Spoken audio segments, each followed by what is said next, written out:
Hello, everyone, and welcome to tonight's session of Beyond Forgotten Realms here on the MindTour Gaming stream. We appreciate all of you coming and hanging out with us tonight.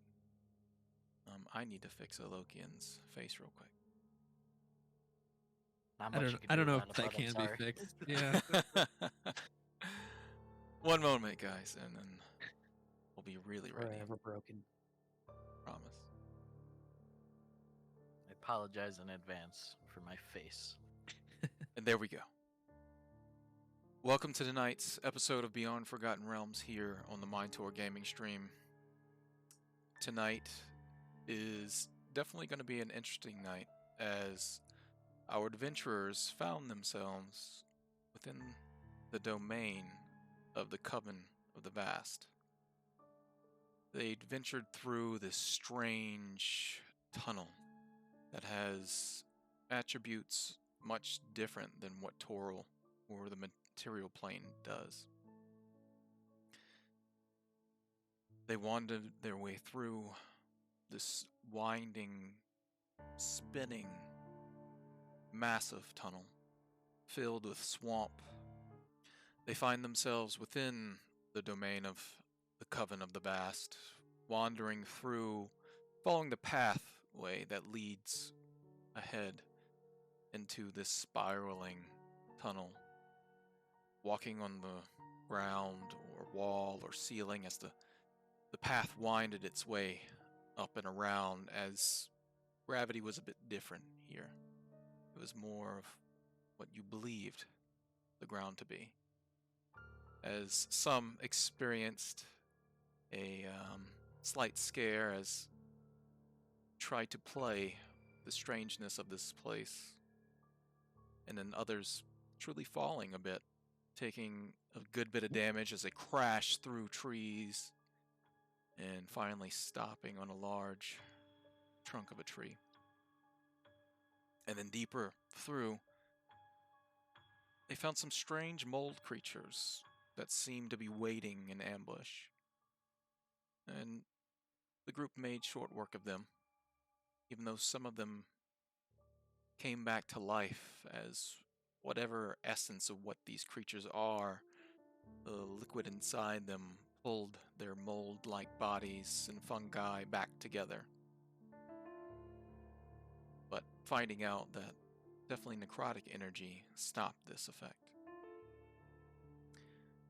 But also coming across strange mold that grows within this place, that explodes in plumes of spores, poisoning those that are not hardy enough to fight off the effects. And then finally, reaching what seemed like the end of this massive tunnelway, they saw the sight of what appeared to be Zan, mounted against a tree as green, arcane, and divine magic flowed through the area between three hags that's of the Coven of the Vast. The larger one in the center, two other night hags, holding out their hands to one another as green energy flows between them, and also energy pulling away from Zan into the trunk of this tree that he's currently on. His body distorted, mutated, changed. They watched on from about 100 feet or so away. It seemed as though the Coven doesn't notice them yet.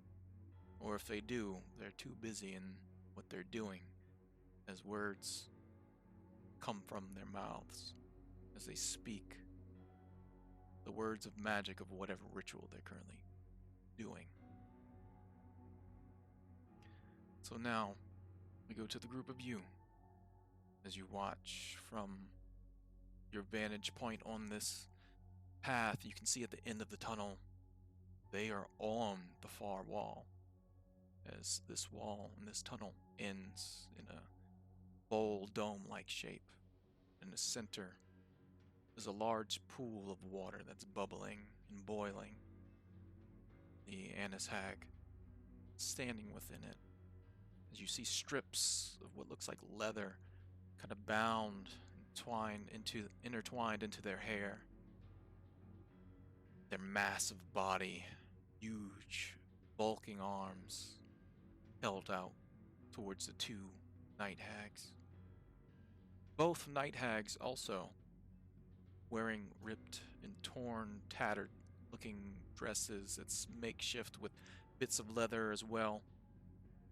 You can see both of them, their stomachs swollen. What do you do? Their stomach's swollen. They're having babies. Keth will probably motion kind of back towards around the corner before we came in the cave, kind of questioningly, like, do we want to head back and make a plan, basically? Both Rateau and LaBelle nod in agreement. All right. Let us do that. So the group of you pull back a ways. How far? Staying on the path, I'm assuming. We I were think there already, was- 100? Yeah, about 100 feet away. Wasn't there like a roundabout we could go around? Yeah. Basically? So it makes a sharp turn and comes to that end. So you Yeah, can so head probably back around a bit. I think that would be the smartest if we're really gonna prep. How long does that silver last? 24 hours. Okay. So as we get back to that point, Keth's just gonna go ahead and uncork the silver, and he'll wait just in case. I don't know if we'd ever. Okay. Try anything. He'll wait. Keth looks like he appears to prepare, pulling out the bottle almost as if he's ready to fight, but looks to the group of you. What's the plan? He kind of coughs a little.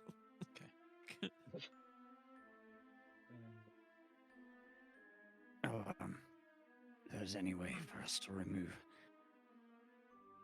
this wretched feeling in my stomach, that would be a boon. I Is it- agree. Anyone medically trained? Yeah. Do you know if you had some medical supplies, it's possible that you can try to give them a chance to remove the poison, giving them the opportunity to try to save against the poison again. Now, I'm not sure if you have a healer's kit, but Belkin, a while back when you were within the ruins of Battle Rise, there was a workbench with a number of things all among, like, the tinkerer's table. In some of that, there were different components for crafting and that sort of thing. You remember perhaps there's something in there that could be useful to try to help. You remember seeing a few different like jars of herbs that were already ground up and fine. You're not sure if they'll help, but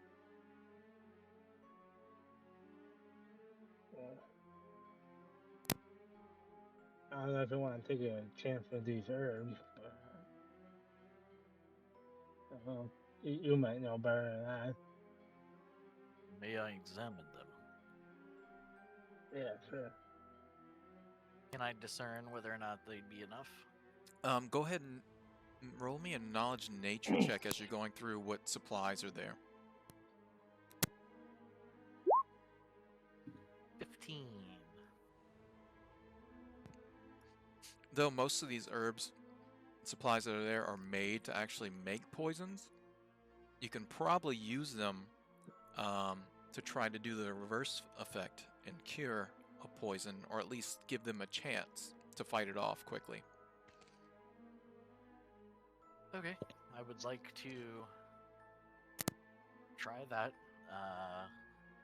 make a couple doses of questionable anti-poison. Now you'll have to boil some water to make that happen. Here, So try to use essential oils. I think I have. They cure everything. Yeah, you just gotta huff it. You'll be totally fine. So if you can boil it down and administer one dose each, it'll allow them the chance to fight off the poisons. Yeah, so I take out my tinder box and Swipe an right. extra and an extra set of vestments that I had Okay. as some kind of kindling. All right. So Well, you'll make a little yeah. fire there. Do you Yep. have a pot or something to actually boil this stuff in? Can so, I yeah. use a water skin? Sure. You can use a water skin. Then I will use my water skin. If you wet the exterior of the water skin, you know that it won't burn all the way through, but it probably destroy your water skin in the We do process. we have a set of plate armor. Maybe you could like take like a shoulder or a chest piece and put the water in it and put it over a fire. I think that'd be better than a water skin. Okay. Yeah. Let's try that then. I'll take a Alright, take a it wouldn't be Spalding. damaged. All right. Yeah, it might damage it, but So I'm gonna go ahead and say, let's go ahead and make a skill challenge here for you to Okay. create the poison and administer it to both of them to see if it works. So no pressure. use whatever skills or abilities, and this goes for the whole group if you wish to help them. But those of you that are poisoned will roll at disadvantage. okay. Tell me how you would like to make this happen. I would like to. So does it need to be separate for the making and then the administering? Yes. Can it be the same kind of check? Oh, I have a mess kit. What's in a mess kit? I'm assuming you will have Stuff. like a pot or something within a mess Yeah. kit.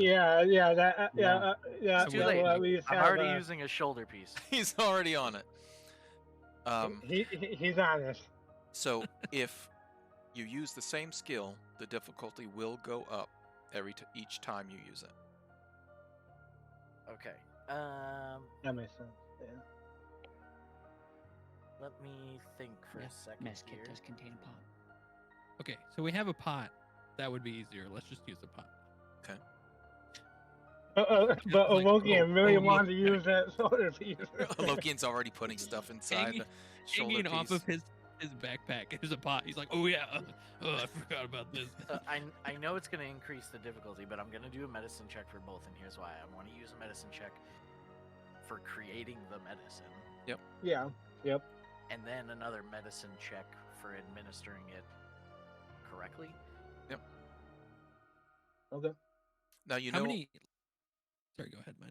you know a lot of this poison is interior, but it's also on the skin itself. So being able to make sure you make it thick enough to apply to the skin so it pulls some of those spores out of the body is going to be useful.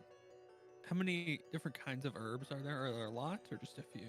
There's a few different types that are there, yeah. Could I do nature to attempt to help him, like discern which ones are Are which best? and maybe how much? Yeah. Absolutely. Okay. You just want one roll for me? I mean Yep. disadvantage. You're at disadvantage, yes. 16. Okay. Oh, there you go. That is one success as Keth goes through what supplies that are there, identifying some things that he thinks is useful for this particular type of poison and hands them off and saying, oh, don't use this one, use this one. Okay, I will now This- do a medicine this- check. This one makes my tummy hurt. This one does not.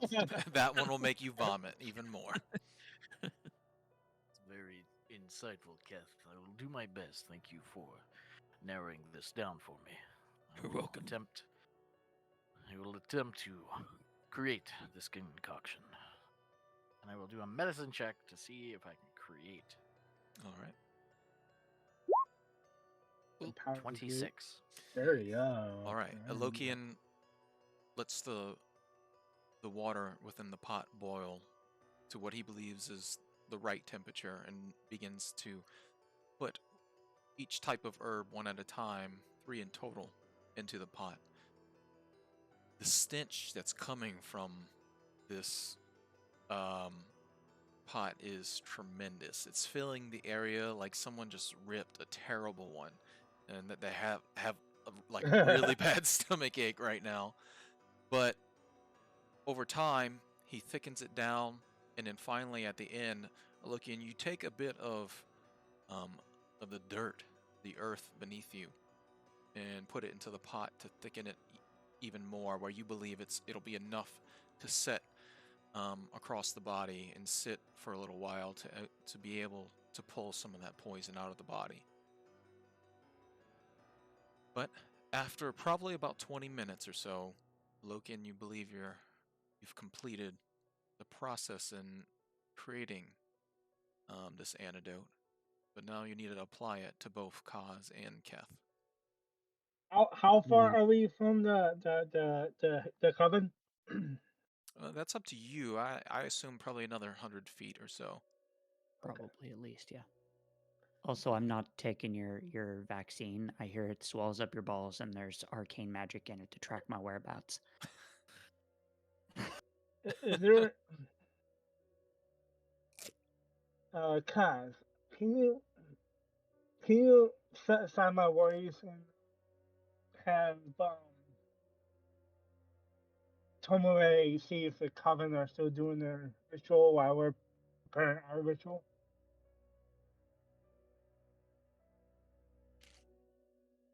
Because I want to make sure that we're still able to catch them while they're busy. So you want Tomoe to go up ahead? Yeah, if Kaz is okay with that. Maybe scout. My only main concern would be, should they spot Tomoe, Hmm. our advantage would be null and void. Okay. If I don't you're mind that worried, I seeing can. ahead, though I don't know if The darkness does not bother me, and I can see quite far. I can just peek around the corner. Sorry, one moment. Yeah, but you're in the middle of making an antitoxin. Mm-hmm. Well, it's complete now. We just need to apply it. I'll just peek real quick and. Those are our best chances to catch them while they're busy. You know this anti-venom or antitoxin isn't going to sit for very long. You'll just have to deal with it, Belkin. I'm busy. Alright. Now my the tummy hurts. Is the antitoxin applied or is it drinking? Yes, they have to apply it to your skin to try to pull the venom from your body. So Okay, I'm rolling another medicine check. Okay. Who would you like to administer to first? well, I was gonna say maybe someone with sleight of hand could administer. I think somebody with medicine might have a better shot, but I don't know. Well, the medicine has already been created. Now it just needs to be applied to certain points on their body. Not the private Belkin. ones, I hope. Belkin, come here. Yes. Oh no! It's the only place I got it. I have a job for you. It's Those funny. It's nimble funny as little you're fingers. sitting there talking about this, and then you're looking over to Keth and Kaz, and you can see like bits on their forehead, forearms, small little red little hairs that are beginning to grow from their skin. Oh, good. Quickly, Belkin, come here. You have a job. Those tiny, nimble losing little your fingers of soul. yours. I'm going to give you this antitoxin. Uh-huh. You're going to apply it where the hairs are growing red. Not to cast Warhammer or anything like that. No, just take Oh, good. just take the goo that I've made and put it on the red hair spots. You're very good with your little hands. I'm clunky. I am wearing heavy armor. All right. Well, Quickly now. all right, Cash, come here. Don't make it too awkward. All right. All right. So Come and sit down. next for to me. the last leg of this, I'll say go Mhm. ahead and make a perception check to try to identify each of the places on both Kaz and Keth where it needs to be applied, and then make a sleight of hand check to apply it precisely. Please above the waist. Please above the waist. Please above the waist. I stripped down completely. God damn Okay. it. Full on T-pose. Nice. All right, so perception first. Mm-hmm. 20 All on right. that one. So you look over Keth at first, and you can see most of his is on the upper part of his shoulder Oh, thank and God. face, Thank God. where he fell when he was rushing through. He kind of fell face first through some of this this mold. Oh yeah, he went right through it. Kaz Good is job. mostly across the back of his neck and down Okay. his spine a good bit. Okay. Cause it has to you know. Better safe than sorry. No. Well, I feel unsafe at the moment, but okay. Now, as you get close to begin to apply this, you see the hairs like almost react to your presence as you get close and rise slightly. Go ahead and roll a sleight of hand check as you quickly try to apply this in places before this stuff can react. 24. And you said Keth was first? Yes. All right. Quickly you wipe the mud and stench of whatever this stuff is across Keth's body. Keth, it burns, it stings. You feel almost as if whatever's there is just writhing a bit before stopping, but the sting still burns all across where he placed this concoction. Is this supposed to hurt? Dr. Vulcan over there. I don't know.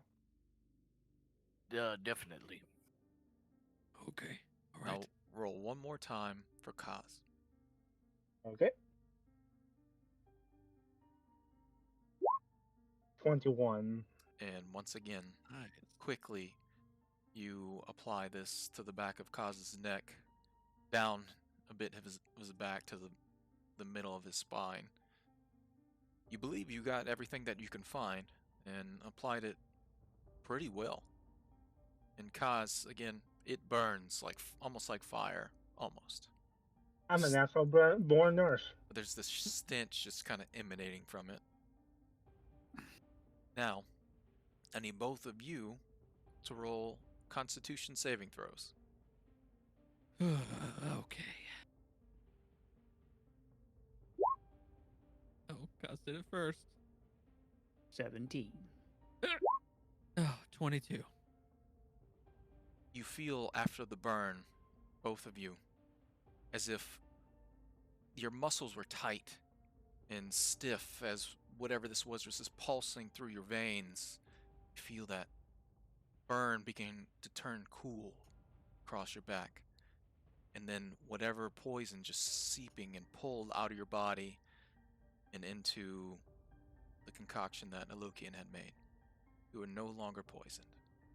And then Alokian just walks up to us and grabs it and rips it off. Like one of those face masks. Yeah, face mask. Strips of hair just missing all across your body. I feel much better. Oh, the smell was a lot. It is well that we are ready for battle. Our peak condition. Suspect we will require it if we are to dispatch of them and remain alive. Both Rateau and LaBelle were watching you intently, chirping and chipping, just almost as if they're whispering back and forth to each other and then pointing at each of you as they're talking amongst themselves at what's going on. They seem to enjoy whatever you're doing.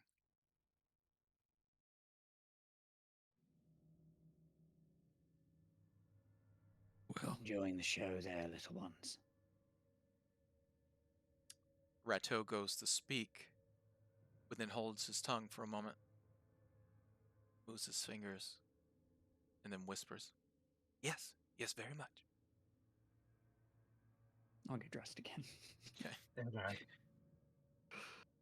Show's over. I want to say, before we begin the fight,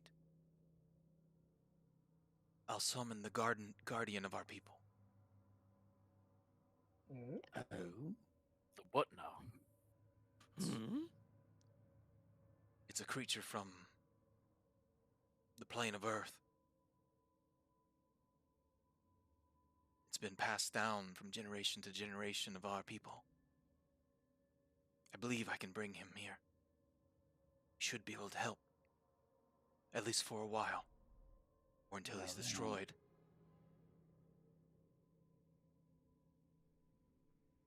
That would be a boon indeed. Just don't get too close to him. Fair. Don't I believe that also would be a problem. I shall be keeping my fair share distance. I I lack also have something to summon. the ability to control it. I was just about to ask.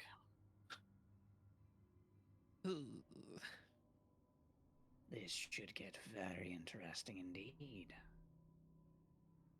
He puffs his chest up as he was whispering and not using thaumaturgy to make his voice booming. I was also wondering, Kaz, about that, Yes. the gem in the bag. Ah, yes. I'll reach into the bag of holding and pull out the spell gem protection from evil and good. Okay. If someone could use this on me, I would appreciate it. But if not, maybe I could help me try to use it on myself. I do not believe I'll be concentrating on spells in this upcoming fight. So I would be able to cast it upon you.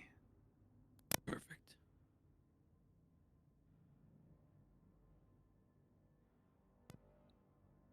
Well, what's the plan? I say, let me try to get the drop bomb and then go after the big one hard and fast and then take out the other two. Okay. We focus on the Yes. big one then. Yes, if she goes down, there's a good chance we can make it out of this alive. All right. Keth will pull out that silver and start and kind of motion to the group. Are we ready? I will look towards the squirrels. Focus on the big one, yes? They both nod. Start covering his blade. We This will is- focus all of our... Oh, go ahead. Rateau speaks again. He's looking around. They're home. Mm-hmm. I expect things are going to be difficult. Mm-hmm. That is to be expected. Do we all come from one place or different?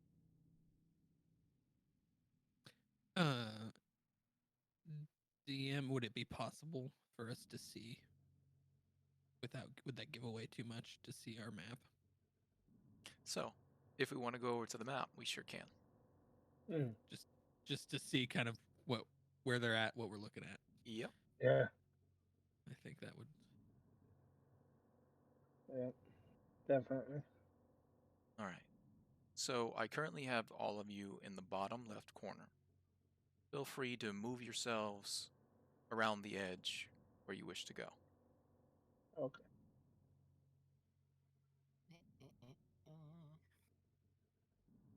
And is that where we're coming from? Well, technically, That's where the path leads. But Okay. you can traverse the terrain however you wish. Yeah. Let me go ahead and get the stream over there. See, and For have- some of you, it's going to be quite dark. Unless certain abilities are used, let me know. But otherwise, I was gonna say, have you used that yet? I remember him using it one time, but I don't know if that was before the short rest, I believe. Any way for me to be 20 feet further back? No luck. I have to finish Sure. a long rest to get that back. So, Well, that's okay. Who needs to see? or expend a spell slot, but I can see enough. Yeah, I would not spin a spell slot. I'd rather you heal. Yep. Might someone maybe cast a light spell at some point though, for our friend. Yeah, he at least has that at minimum. Now, having the light spell on Bilkin may draw attention. Yeah. Coming through the darkness. We would not do it until we were ready, but I guess Bilkin can't see. Right now I can see the big one, and I can see Zan. Now, be mindful. Be mindful also of line of sight, because some of these trees are very large, so it will be can be line of sight blocking for certain things. Okay. This green stuff? Is this some kind of fungus? So, I'll go ahead and set the stage once again for what's here. You can see in and around the area of whatever these hags are doing between this grove of trees, the pool of water. You see what looks like wisps of green flames that coalesce into like a thick fog that's shifting around the area. None of it is currently coalescing in a concentrated area, but it is moving in and about the area. That's why there is a bit of a glow for some of you that don't have dark vision in this space. Yeah.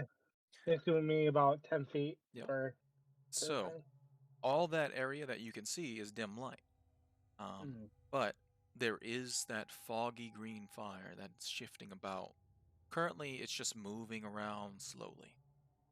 Now, what you're talking about there is just the ground itself just kind of emanating some of that light. Now, there's no fungi there. That we can see, at least. Okay. Yeah, and this is very similar to the green flames that you've seen as you ventured this way that lit each of those obelisks. Okay. Nobody's touched it or messed with it yet, so but in this area there's some of that energy moving throughout the space. Bilkin, perhaps me and you could attempt to get close. Yeah. I need to be within 30 feet to get a good shot at it. So. I am happy to fire off a bolt of magic from quite a distance, wherever necessary. But first, Keth, and I'll cast protection from evil and good. Okay. Which I believe lasts for a minute. I think it's 10 minutes, so 10 minutes. Yes, should be fine as long as we go in soon. Yeah. So, how close do you guys get as you're talking and discussing this? 85 feet. So before we get closer, Keth will pull out the stone and say, vengeance, an orc. Okay. And he's going to summon a wolf.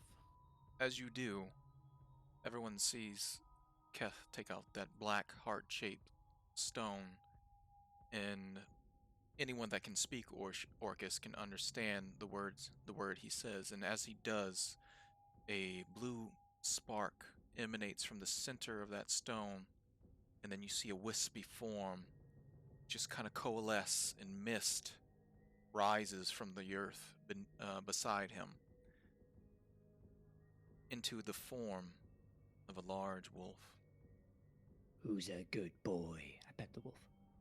Your hand goes through it, and a chilling cold crosses throughout your arm. Interesting. All right. Are we ready? Yes. So, Kaz, you said you want to be how far away, just so for our records? About 85 feet. 85. Okay. So just stay in whatever direction you want to be in. Yeah, on right the where edge of the map, and yeah. we'll just say you're about another 25 feet off the map. Cool. All right. Do we want to move forward stealthily? Mm-hmm. Yeah. Yep. Both I do at least. Rateau and LaBelle disappear into the brush, the thorny vines nearby. I wish I could. Before Rateau does, he looks. You want me to begin first?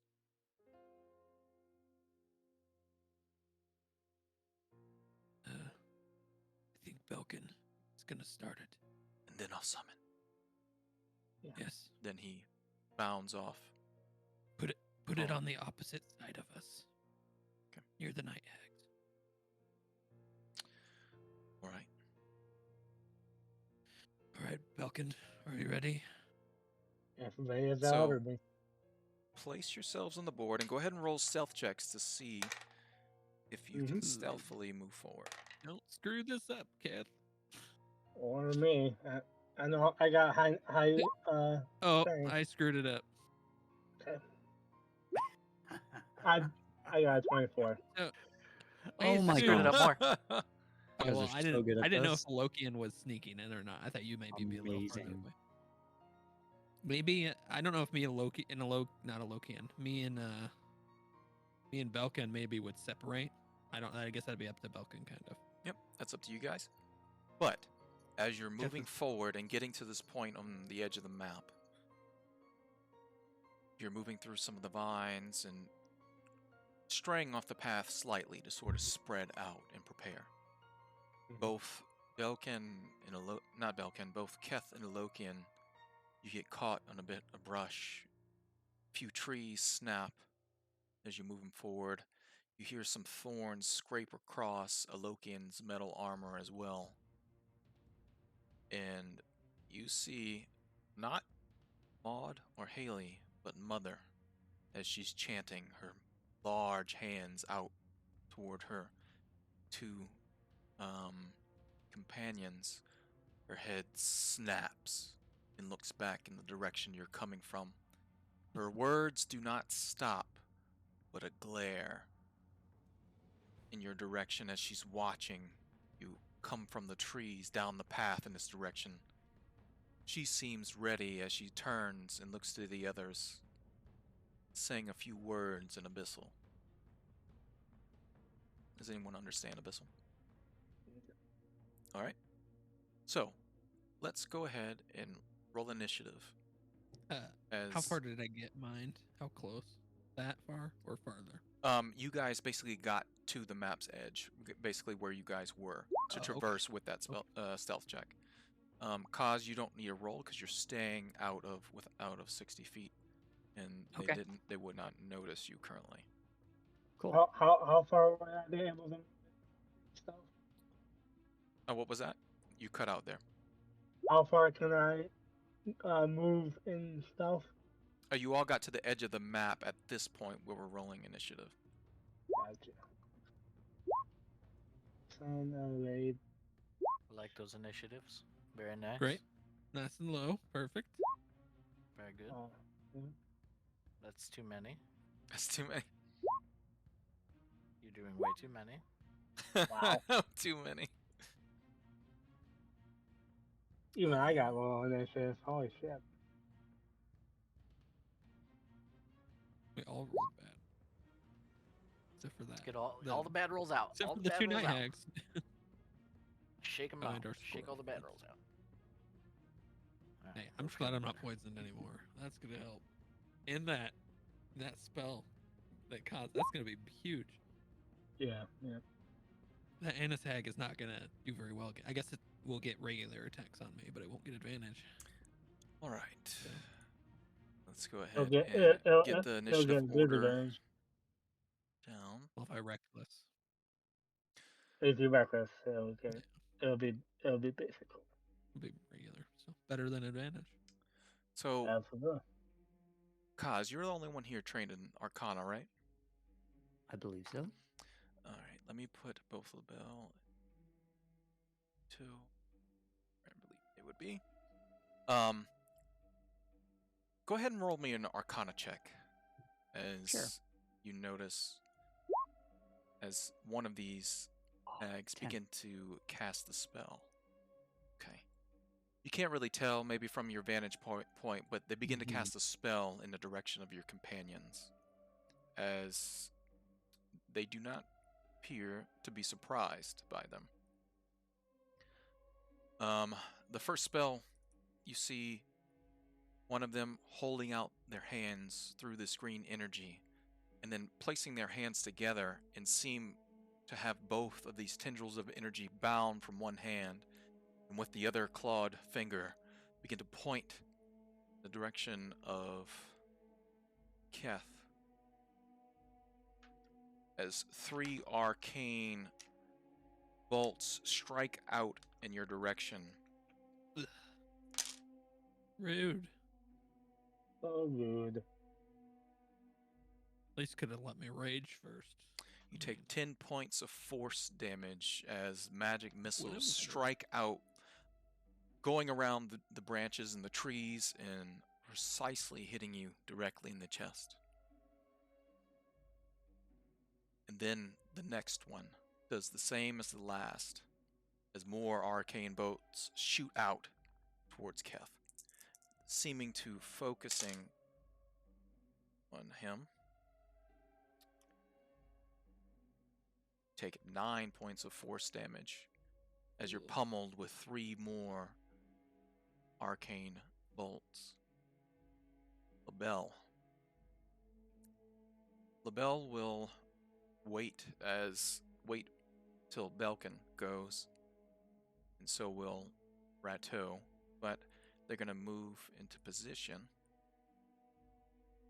there. And they both look ready. LaBelle is knocking some arrows, and Rateau is pulling one of his earrings off with the arcane markings on it, and begins to put his clawed finger across it, as you see arcane energy begin to emanate from it. Alokian, your turn. Yeah.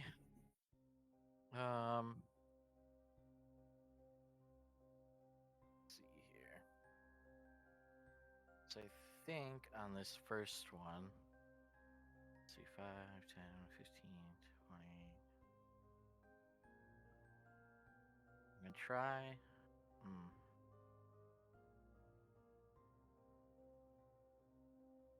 5, 10, 15, 20, 25.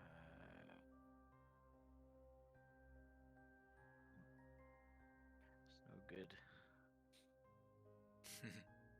30.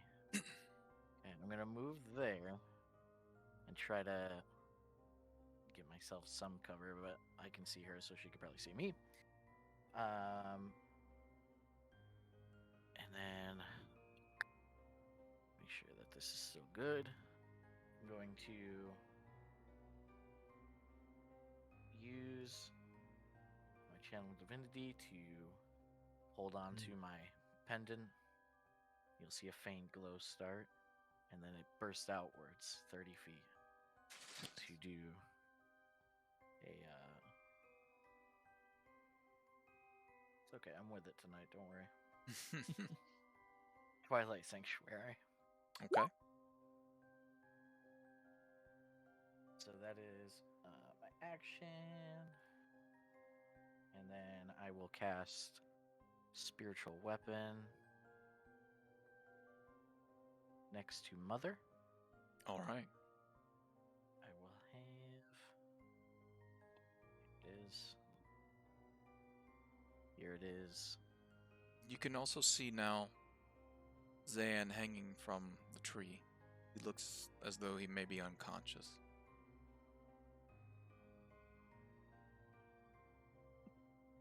and even more than before, his face shifted, his chin more pointed, his maw elongated slightly, lips now thin.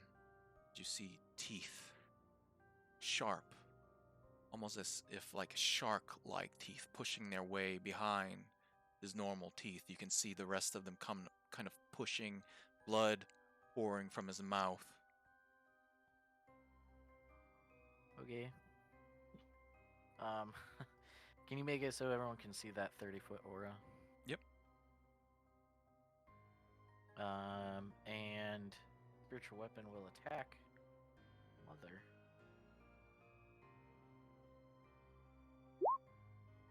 Uh, 21.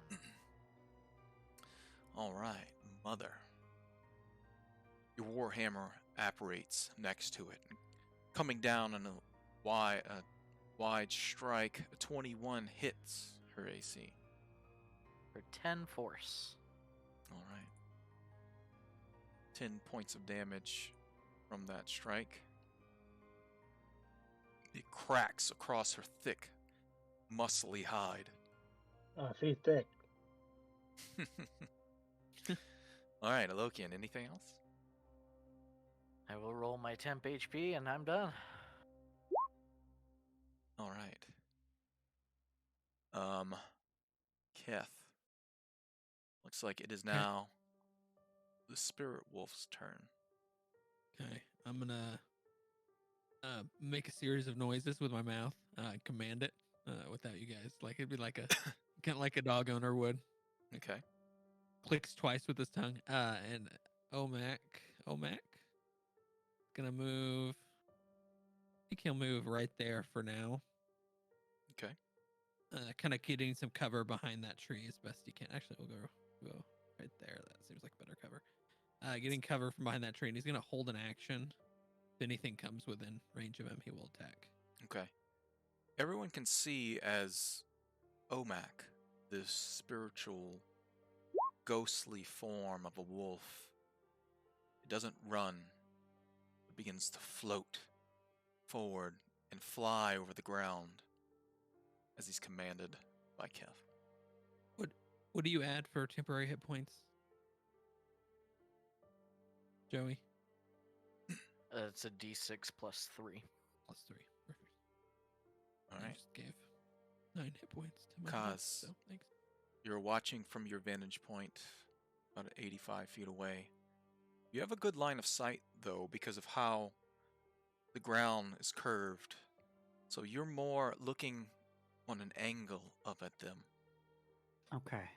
You see your companions moving forward. It looks like Belkin didn't get the drop on them, unfortunately. Chromatic Orb. My eye glows a sickly green color as I cast Chromatic Orb at the large one there in the center. Okay. 24 to hit. 24 hits. What sort of energy is coming from this chromatic orb? Acid. All right. For 30 Oof. Ooh. damage. Nice. Everyone can see this ball of green energy shoot out from behind them, through the air above, down towards this entity in the center of this pool, in a burst of acid. Just explodes across her body. You see her skin begins to just smoke and singe. She takes a good amount of damage. Do you know what I picture in my mind is Reptile and Mortal Kombat 2 doing the force ball, the acid force ball? Oh, yeah. Oh, Mind, I had a question. Yes. I don't know if you said it. Did you describe if she looked like she, like when my spiritual weapon hit her, if it affected her decent? It looked like the spiritual weapon had full effect against her body. Her body didn't resist the force damage. I don't know many creatures that could resist force damage. Yep. You know. But you never know. You never know. Belkin. Yes. It is now your turn. It is my turn. Okay. Don't forget your temp HP, guys. He He's is out. He is out of yes. range. Oh, is he? Yes, he's Yeah, 25 Oh, feet. he's way back there. Yeah, he's 25 feet beyond the edge of the map currently. Yeah. I did. Okay. He's sniping from a vantage Basically point. saying, if we all die, he's out of here. He's Yep. He'll live Okay. within this strange place. Like I said, if you all die, I will make a face bag using all of your faces in your honor. Thank you. thanks. I mean, I have a pretty face, so it'd be a good looking bag. Alright, with my silver bolt already ready to go, I will fire at Mother. All right.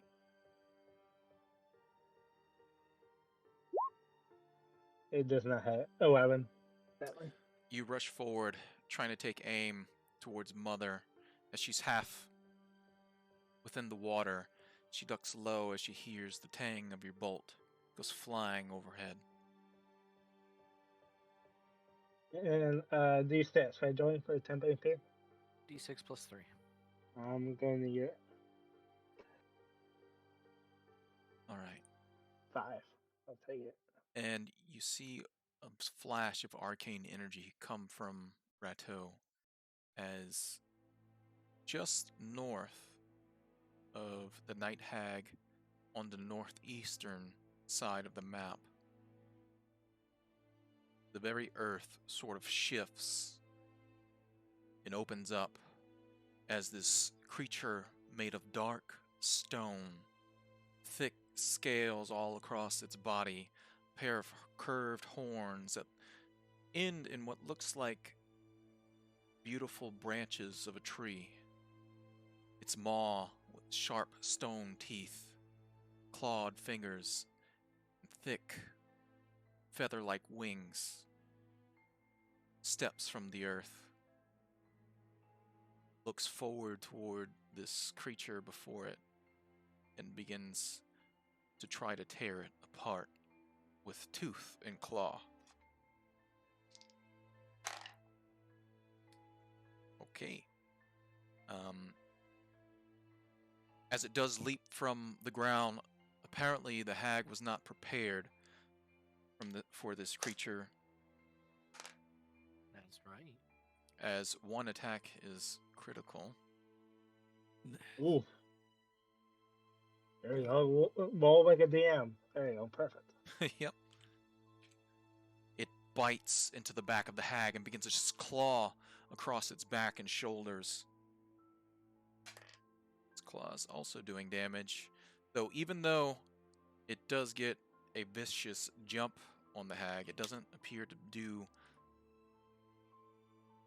the damage it was expecting. Whatever fury of this elemental creature begins to grow. And then LaBelle takes a few shots at Mother. One of his arrows just bouncing off the thick hide and branches and mud that's all across this Annis hag. The other, though, does hit, For a guy who's having trouble with Zion. but his arrows are also silvered. One of the arrows sink deep into the back. Even though they're small, it does immense amount of, a good bit of damage. Mother's turn. Hooray! Well, that was a fun fight. Come take your little hobbit bait there, your little halfling bait. Halfling bait, get it. huh? All right, let's see here. The first thing she does, she continues to focus on whatever ritual she's currently doing. Pulls out from beneath her clothing a potion. Puts it to her lips in between words of magic. And drinks it.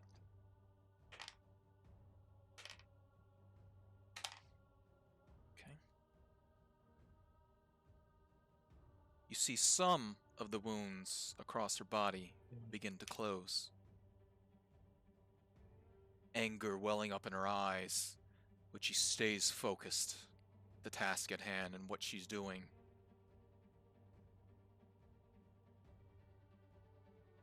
All right. Big dumb lady. Everyone can see They dumb lady. that. Keth, before you get to go, everyone can see that these foggy green tendrils of fire, flame, begin to shift and move into the direction of your group, intertwining with one another, beginning to fill the space here. Though not complete yet. Keth, your turn. All right. Since she didn't come take her bait, I'm gonna have to throw something at her. Were you hoping that I was the bait? Yeah. Well, I was hoping she would come closer so I could hit her with my glaive, but I can't. So I'm pretty sure. Let me make sure. No, I can't. There's no way. So I will get here, and he will pull out a javelin. Okay. Oh, I will rage as a bonus action first. And then I will pull out a javelin and throw it at her recklessly. All right. At Mother, Yes. roll your attack. Come on, buddy. You got this. 17. There you go. You pull out your javelin, rush forward, focused, in a rage, toss the javelin through the air. It strikes the creature. Roll your damage. Okay. 8 piercing. 17 And- just hits. 17 Oof. just hits. Oof. That's 8 good. piercing and 6. Actually, sorry, 10 piercing for necrotic. Okay. I'll just And that is separate not silvered, right? this. No. Engrave is silver. Yeah, that's the only thing that's silver. And then I'm gonna hide right here. You The- should have drank. the You should necrotic have drank the energy- silver. The necrotic energy does burst across her body where the javelin hits on her upper shoulder. Though your javelin doesn't do full damage, the necrotic does. Yeah, I didn't expect it would. Just need to roll something real quick. I don't. She seems to stay focused and concentrates through the Don't worry. damage that all of you are doing to her. I'm coming next turn. Yes, Be determined. ready, All right. you big ugly lady. Round rolls over. So, 1 as place something.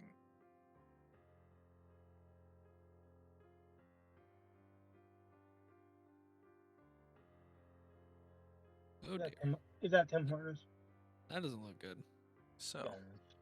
Yeah, it is. It's always Tim Hortons. the green fire apparates in that space, engulfing part of where Belkin currently is. What the hell? Green flames bursting around, obscuring that area, as well as... Second. Lost my layer action. Damn my ass. Goddamn domain expansions. All right. So, as it does apparate there, the thick smoke and fire begins to burn and singe that area. Let's see. You can go ahead and make a... Oh, nope. Nothing currently. At the start of your turn, something will happen. Or if you go through that space. Belkin, you begin to feel the very air around you, and these green fire and fog begin to burn your skin and your eyes. Fire bad. And then, Where let's is it? see what is she gonna do? Bailey will reach out her hand once again towards Keth. Leave. Yeah, you have. You're out of line of sight. I'm out of line of sight. Belkin is out of line of sight. But Super Yeah. important, so we can get s- out of here with we this. we can see a Lokian.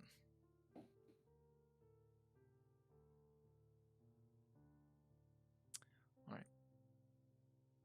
You see the crackle from her free hand of electricity go up her arm, down her fingers as she unleashes a bolt of lightning out into your direction. That's not good. You see, though, as she does reach out with the electricity, it goes in and around Mother, seeming to not affect her. So, Alokian, go ahead and make me a dexterity saving throw. I'd like Yeah, to cast no. A lightning bolt. 20. All right. Loken, you duck and leap Hell yeah. aside as the lightning strikes out at you. Woof. You take half damage of 40. Yeah. Yeah. Okay, that's not that bad. Alokian, you take 14 points of okay. lightning damage as you do jump out of the way. The lightning just arcs across the ground beside you and behind you, tearing up the dirt, singeing the horse floor here. What else is she gonna do? Well, she has to finish what she's doing currently, so she continues saying her words of magic with her coven. Alright. The other. Knowing where Belkin was, another arcane line of lightning shoots out. Belkin, go ahead and roll a dexterity saving throw.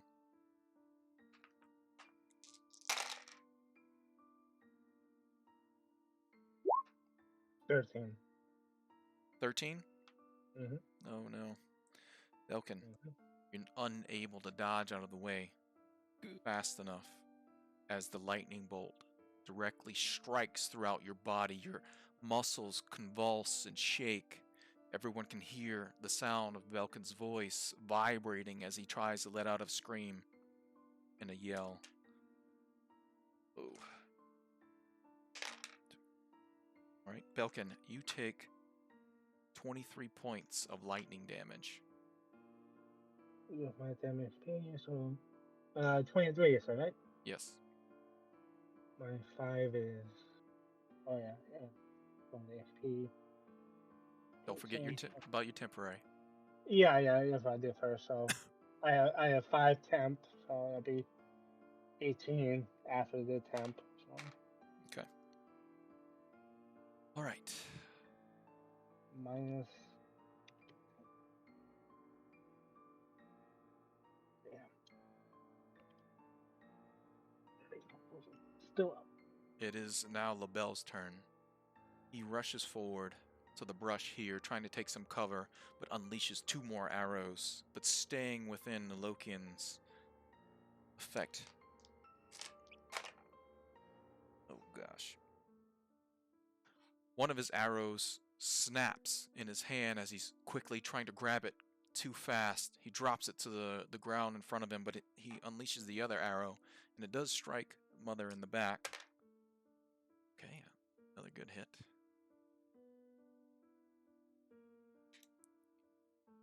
And Rato, let me go ahead and put this creature also initiative. I'll have him go during Rato's turn, since he was summoned on that same turn. Rato will just shift forward slightly, pull out a hand with a piece of glass, and he says a word of arcane as in this area you see a cloud of shards of glass just begin to spin in that space, affecting both Haley and Mother. Go ahead and put them down for that.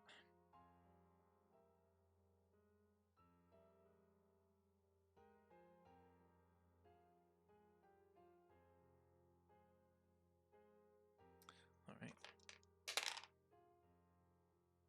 You see the shards of glass begin to just scrape across their skin, cutting their face, their body.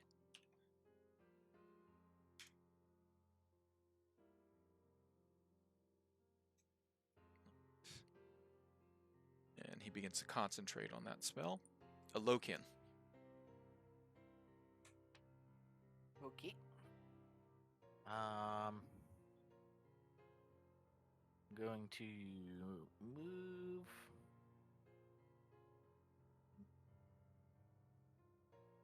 But am I though?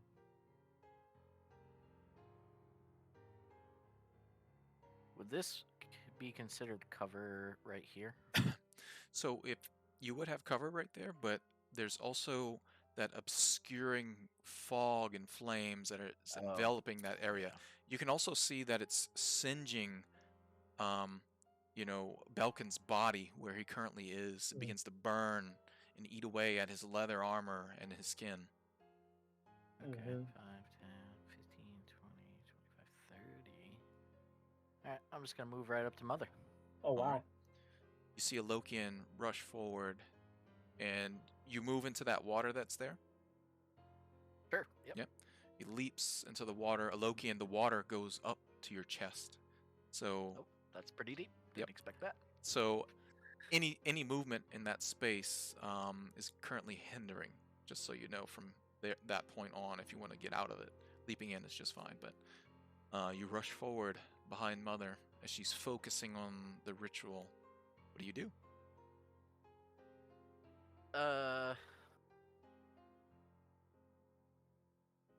I'm gonna give her a good old whack with the warhammer. I'll put it up, my shield in front of me, and I will shout at her, "You die this day, demon!" Okay. And I whack her. You whack it again. A There you go. 22. A 22 hits as you strike her with your warhammer. And it is just 6 bludgeoning, non-silver or magical. All right. So she's definitely resistant to your strike, but you do a bit of damage, breaking some of the vine edge that's kind of decorating her body. Now that you're close, you see a number of skulls all across her body. These skulls range from fist size to perhaps normal humanoid forms. So from something small all the way up to normal creatures, though most of them appear to be human. Okay. And then the spiritual weapon will also attack. All right. It's a 10. Fortunately, it's striking down against her, but unable to get through her defenses. Omak. All right. Keth will command Omek to get up there and do something. Kill that thing, basically. All right. And he's going to fly through me and the... Actually, he can't move that far if he does that, so he'll be back. He's going to fly through me in the tree. Okay. And then come up on the other side by this hag. Everyone can see this spiritual wolf leap through the tree, Keth, and charge forward towards the hag. Go ahead and roll an attack. Okay, and because the Lokian is within 5 feet, pack tactics. Yep. Come into play. Nice. Let me see if this works. It doesn't, so we'll try something else. Alright. We'll roll this. 16. A 16 misses as it's striking out at Mother, but the green energy around her rises up as a shield and blocks the attack of Omak. Gosh darn it. Okay. That is Omek's turn. Kaz, you see your companions rushing forward into combat with the Coven. Once again, circling my hands, the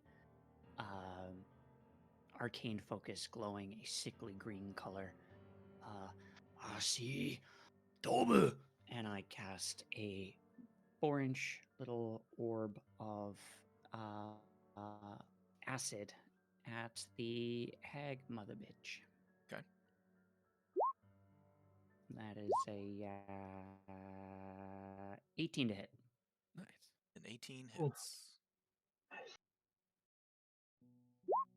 That's gonna be 17 acid damage. Another small orb streaks through the air above all of you, striking onto the upper part of the back and head of this large hag, exploding in acid, singeing her body once again. She seems tremendously wounded. Belkin, you start your turn in this Mhm. engulfing fire and fog. As you do, you take 6 points of acid damage as it eats away at your body and your armor.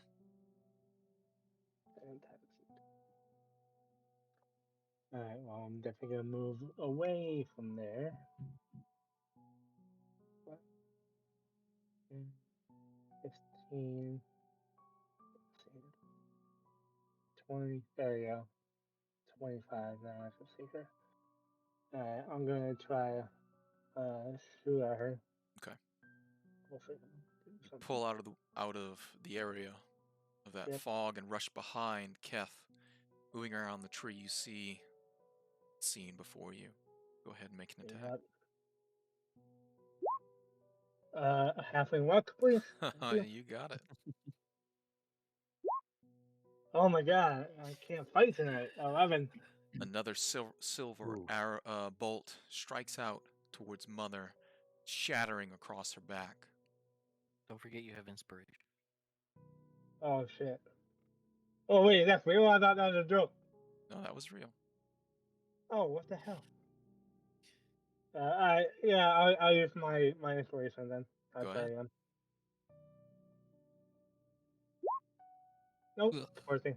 I am slowly getting there. Get all the bad rolls out now, dude. Yeah. Here going forward, you're gonna be great. Eventually, I'll get it. Also. Negotiate advantage going forward.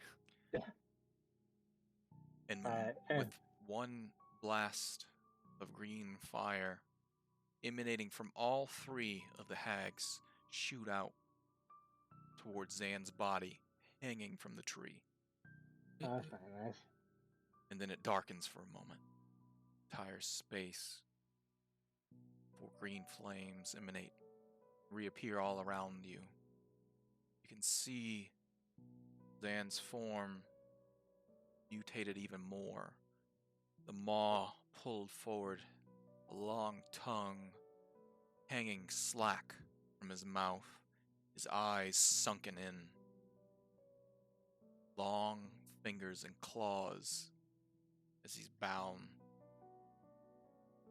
But you also see in front of him a similar figure that you've seen once before that Zan created. His body appearing in somewhat a translucent gray shape. In his hand, the silver-colored blade, curved scimitar, wisp of wind across the hilt.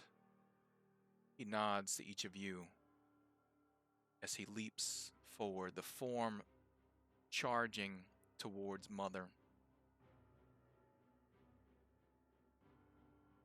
It stands on top of the water as he takes the blade and strikes out at her.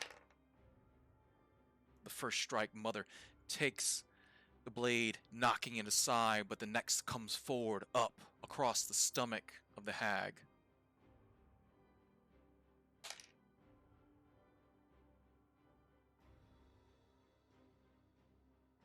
you see the hag's body go limp as her hands go toward her stomach to hold in her entrails.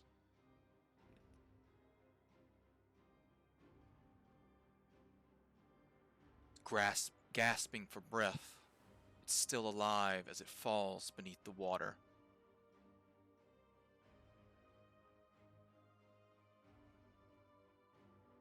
On Mother's turn, she's going to make death saving throw. Okay. Keth. Ugh. Gosh darn it. Of course she's dead. Joey, for 10 feet, is it plus 2 or 3? Okay. Oh, wait. Oh, frick. Yeah, I'm running through the fire. All right. I'm getting right there next to this one.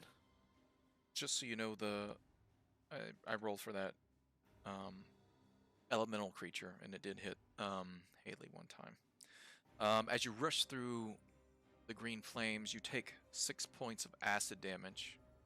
Yep. All right. Reckless, great weapon master on Oh, this yeah. hag, this night hag right here. Okay. You hear a scream come from both of the sisters as they watch her mother fall into the water. Ugh. Oh my god, dude, we cannot hit 9. for shit. And wildly, she takes her hand and knocks your blade across and smacks you backwards.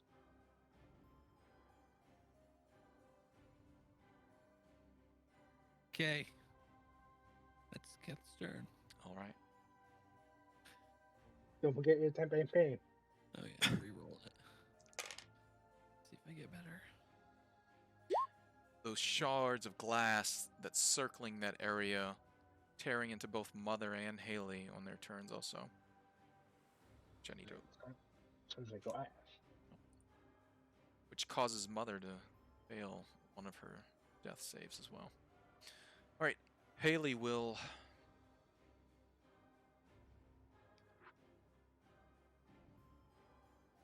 she reaches out with her clawed hand toward you, Keth, as a sickly green beam strikes out toward you.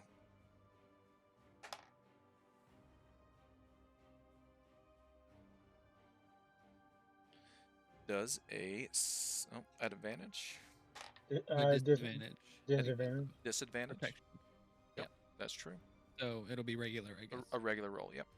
Mhm. So, does a 17 hit your AC? Yes, it does. The sickly green beam strikes your body. You feel your muscles tense as necrotic energy envelops you. You now have disadvantage on strength weapon attacks. But you get a save at the end of your turn. Ugh. Jerk. Oh, wait, no. You also get a Constitution save against it. So go ahead and roll a Constitution saving throw. Okay. 16. You fight off the effects of the Ray of Yeah. Enfeeblement. Sweet. You were not enfeebled. All right. Unpeopled. Good.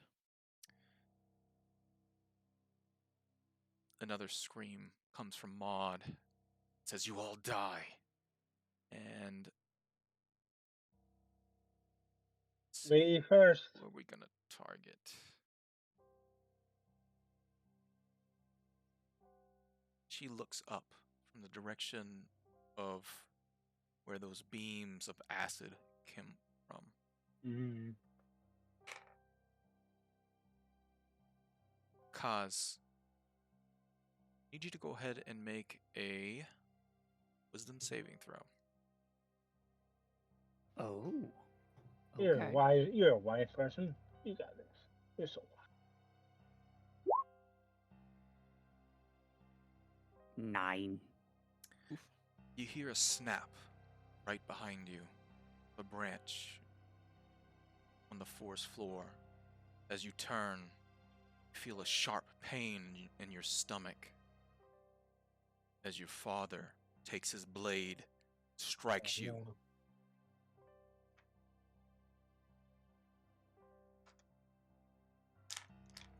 Oh, hi, What? Dad.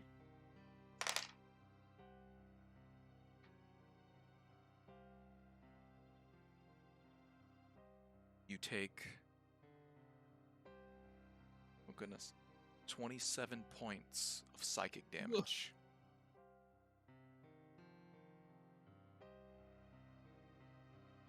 And you are now frightened. You do have to make a concentration check. Yep, doing that now.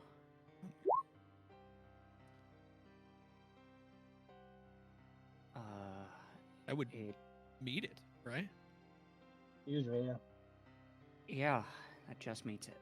You're Meets good. It, beats it. You hold Okay. your concentration even through the fear that's overcoming your mind as your father is there attacking you.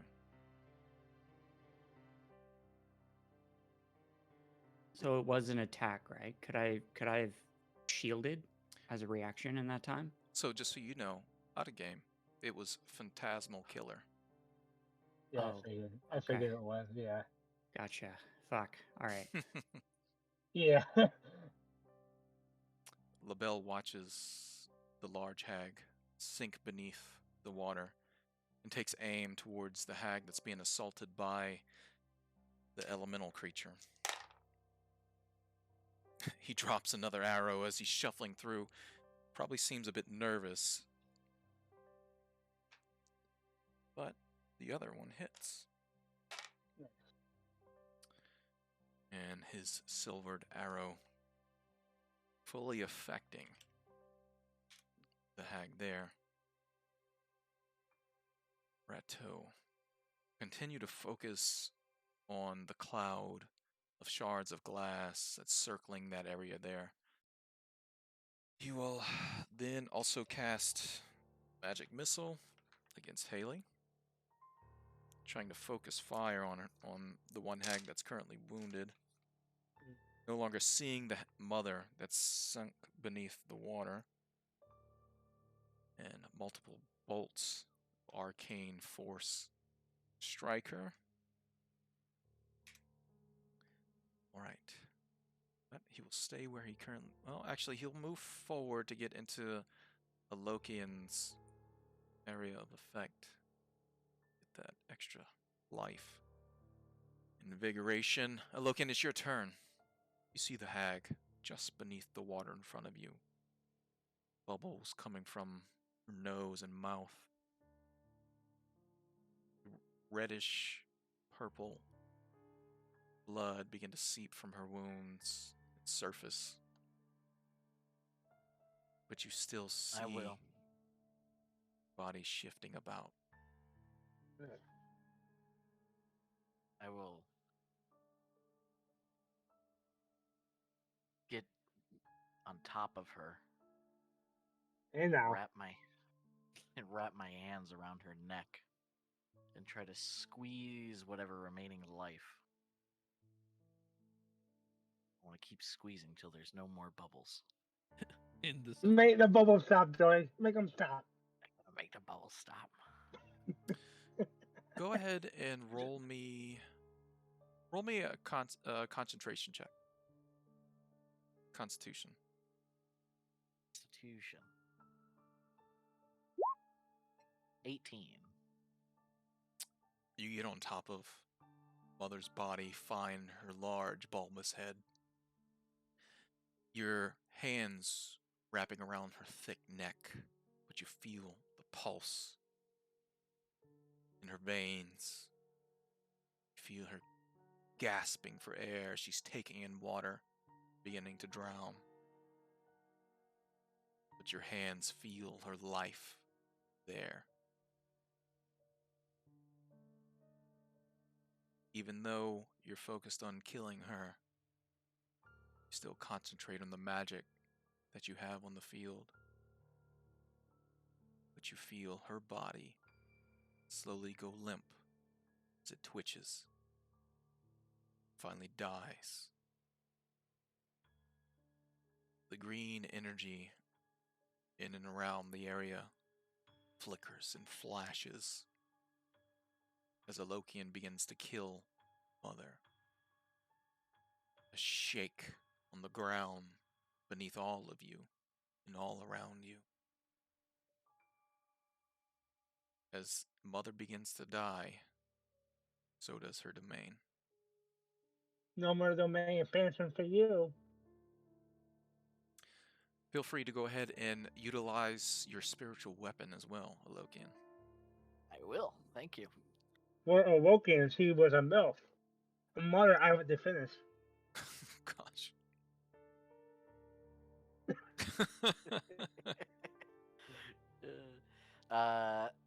Yeah, so the spiritual weapon move over to Haley over here and take a schwack. All right. For you, Swag? Oof. Miss. Critical miss. All right. Oh, man. From your it's not a halfling. Your special weapons will be halfling. Omak is gonna get on the other side of this hag and attack, All right. flanking. Yep. 15. 15 does not hit as Gosh darn it. Maud, still utilizing some of the energy that is around her to block the ethereal creature's attack. Okay. Kaz.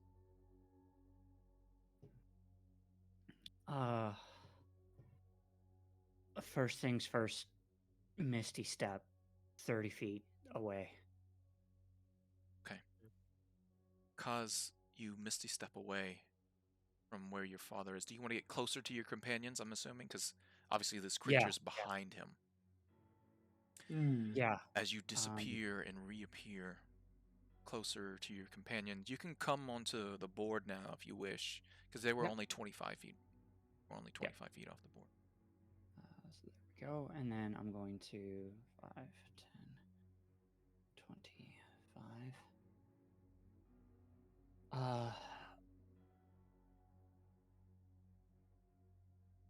And I'm going to lean up against the tree and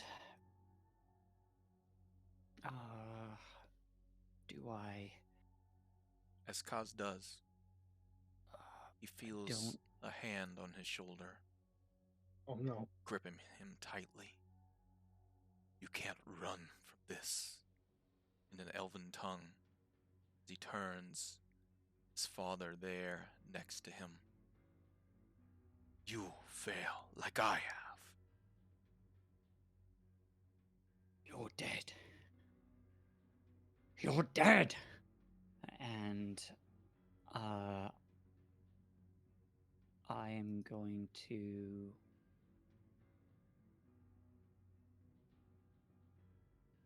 swing my blade at him. Okay. Your blade going through his body. It's a 12 to hit. Okay. He doesn't seem to try to fight or dodge out of the way. Causes blade just wisp through his form, unaffecting him, as the ghost of your father is haunting you. Oh, this isn't real. This isn't real. And Go ahead and make another wisdom saving throw. Okay. 22. And as you say those words, striking your father, you realize it's not real. And his form vanishes before you. A sense of fear slowly subsiding. No longer frightened. I would like to rage. Belkin, Mm. it is now your See turn. that. Let's see here. Oop. Long person. 5.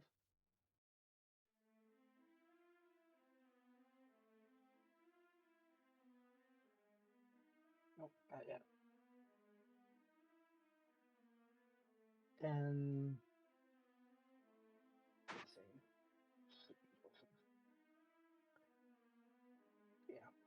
I'm gonna try help out my buddy Keth over there and shoot at Maud. All right. We'll see how bad I do this time. 13.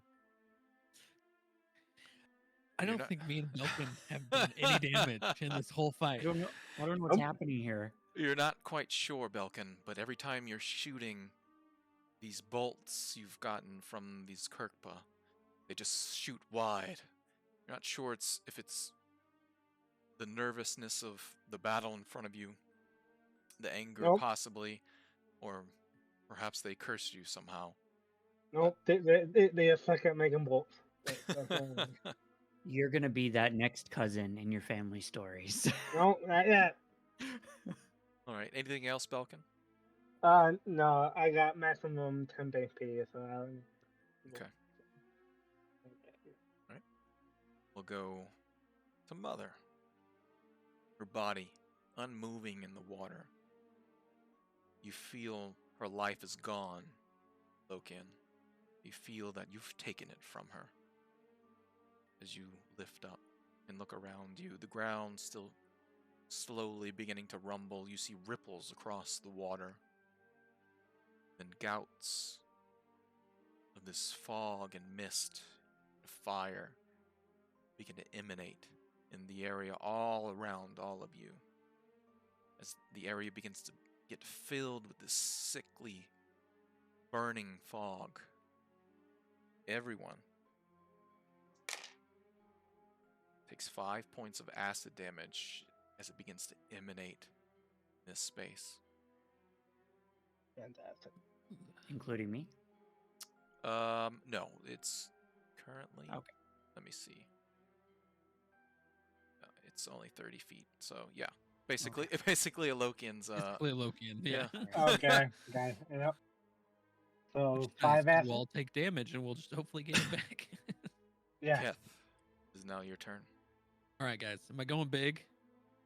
Do I still go Yeah. big? Oh All yeah. right. You're- Great, you're- great weapon you're- master. I have advantage without reckless because of flanking. Yep. 20. 20 Okay. hits. Jeez. Only go big. For 21 slashing. Okay. And then on top of that, 5 necrotic. Nice. That's how I like to see. Her eyes widen, surprised from your blade and the amount of damage that it's done to her, Oh, nice. causing a gaping wound across her arm as it begins to bleed, and the blood begins to hiss and boil as this black blood comes from her. Anything else, Keth? Nope. That's all. Okay. So she's starting there. She's going to take some damage.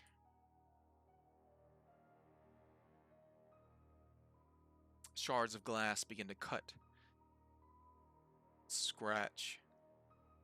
This one that's on the northeastern side. She kind of shifts around out of the cloud of glass, staying close to the elemental creature. She eyes what's going on. Oh, she's gonna move out of the way and jump into the water next to Mother as she yells an abyssal.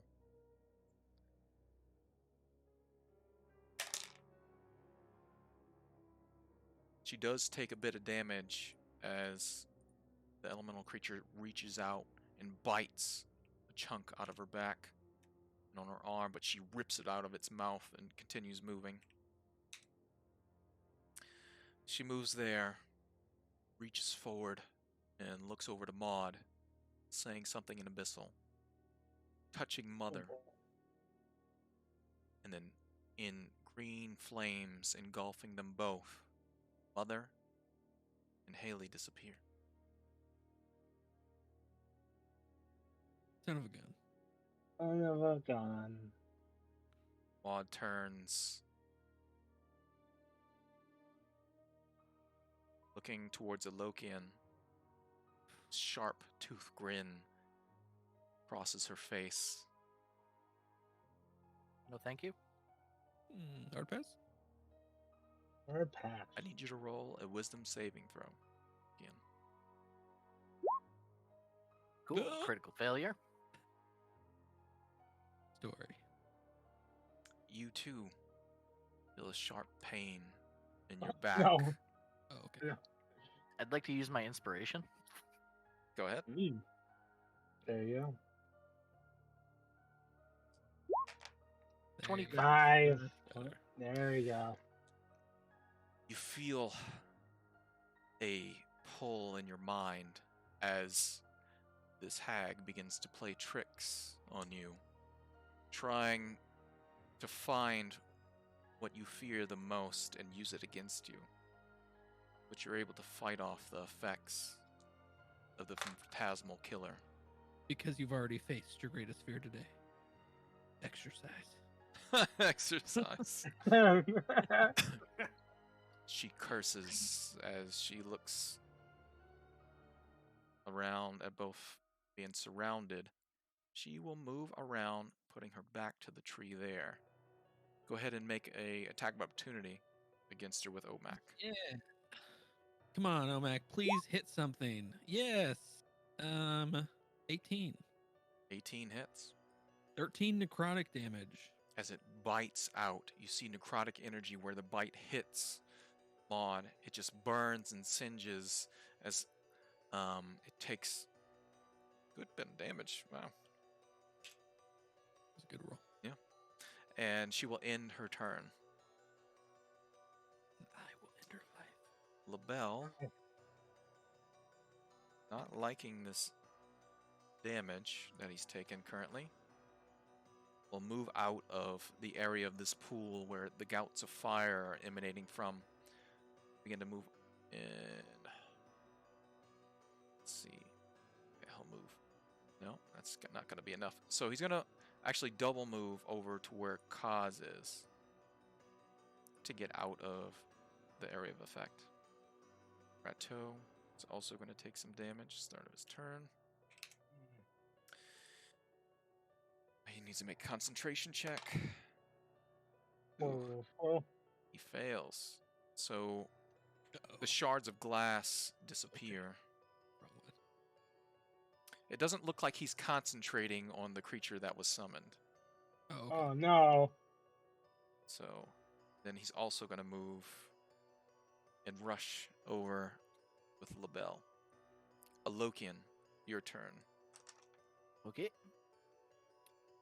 So you said this pool of water is basically double movement, right? Yes. Okay, so 10, 20.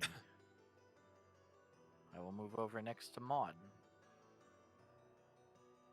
5,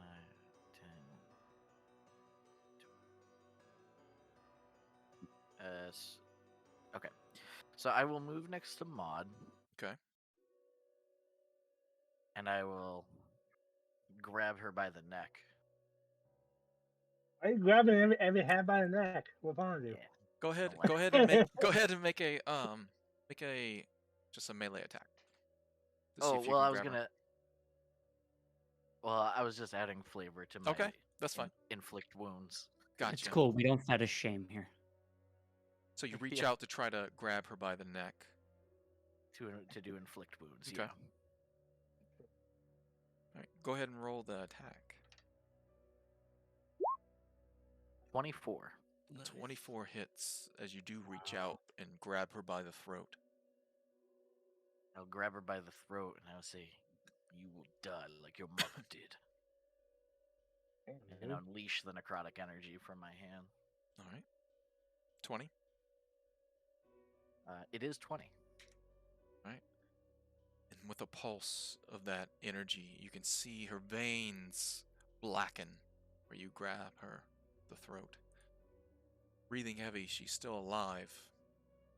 Pretty wounded. And then my spiritual weapon will move over to this demon thing that the rat summoned. Okay. And he looks like he's probably just looking for something to eat at this point, right? Yes. Okay, so the spiritual weapon's gonna attack him. Okay. It's a 13. 13 misses, unfortunately. Spiritual weapon comes down against the creature, but it brings its wing across to block the radiant divine energy. Okey-dokey, Omak. that's my turn. Omak is gonna quickly turn his head and look towards where the night hag and the Annis hag were. Okay. With his ethereal sight, does he see them still, or are they gone? He looks around in the ethereal, but does not see the night hag, Haley, or Mother. Okay, then he's gonna fly over here and get on the other side of the Yep. the hag and attack. Nice. 18 His head reaching through the tree, biting at Maud from behind. That hits. for 9 necrotic.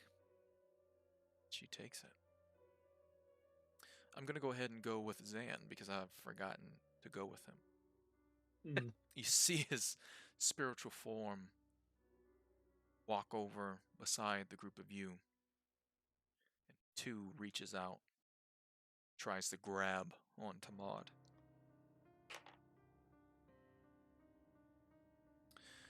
As We're he all just does, bullying this chick. yeah, as he does, you see he grabs her. Then from behind, pulling out from his pouch, chains, as he lashes a manacle across her arm, then to himself. Looks like similar to the manacles that he used with Liv Shana. Can't teleport. Kaz. Sweet. All right. I can. And I'm going to use my action to cast Chromatic Orb at the remaining. Move forward a little bit. Or, yeah. Here. Yeah, because she does have cover from that position. You'd yeah, have to get 5, like there or here to 25, get past. 30. Yep, that's good. Perfect. And I'm going to cast Chromatic Orb. First level. And that is 23 to hit. 23 hits. 11 points of acid damage as I cast Ashido and bonus action vomit. Okay. You hear Kaz vomiting after he unleashes the acid. The acid striking across the right side of Maud. But you do also make sure you get your temporary hit points from Alokian. Yes. Belkin. D6, right? Is Mom still alive? Maud is still alive.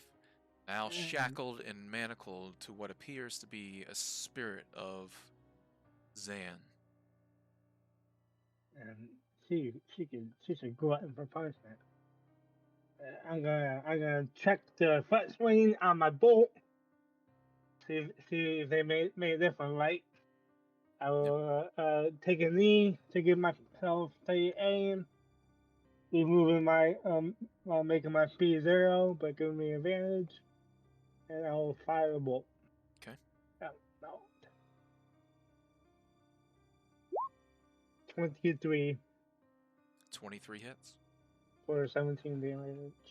17 damage. And it takes full effect as the silver bolt slides in between ribs of this creature into a vital point in its body. Keth. All right, great weapon master. Go Hit big or that go girl. home, buddy. 18 And 18 hits. As for Maud is 23 points of damage. currently bound by Zan. Your blade cleaves into Maud, cutting an arm Then you swing it wide, severing a leg, then back down across her chest and into her heart. Her body convulses as black blood just squirts from the vital points that you just severed from her body. She falls to the ground, lifeless. Kith just wails in laughter. And then he is going to just straight run right over to this thing. Okay. And bonus action, because I killed something, I can use Great Weapon Master as a bonus action. Go for it. I will reckless Great Weapon Master this thing. And miss. All right. 6. Awesome. It seems to be in combat with Divine Warhammer, but it sees you coming and just leaps out of the way of your glaive as it strikes the ground. And then at the end of the round, everyone within 30 feet of this pool, more acid and fire and fog emanates from it. Oh, I forgot to do my. Everyone takes 7 points of acid damage, except for Rateau and LaBelle.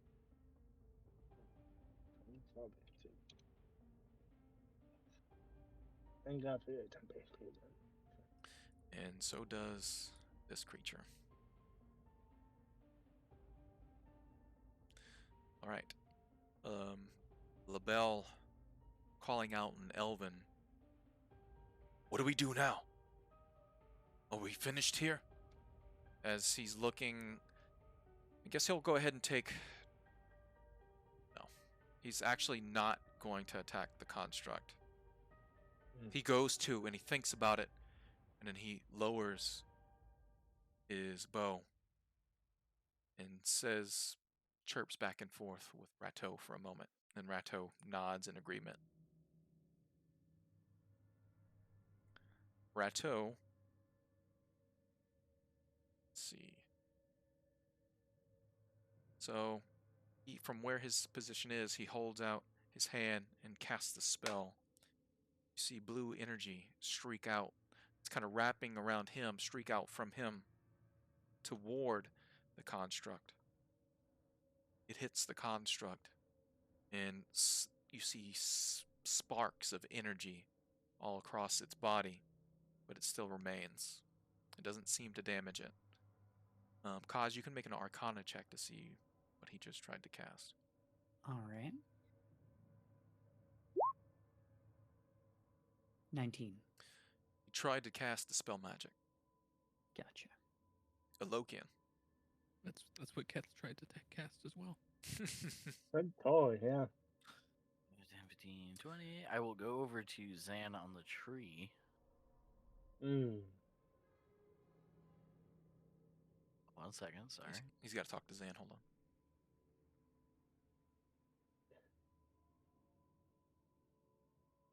Oh, good night.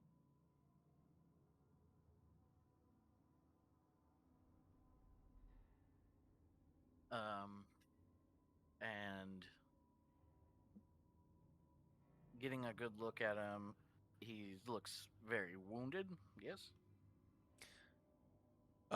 Go ahead and make a medicine check as you're looking him over.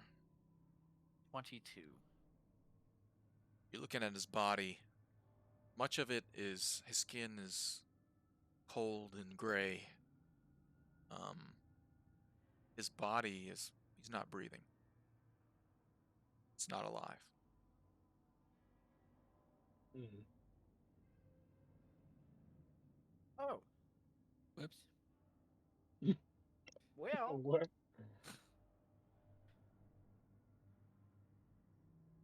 huh.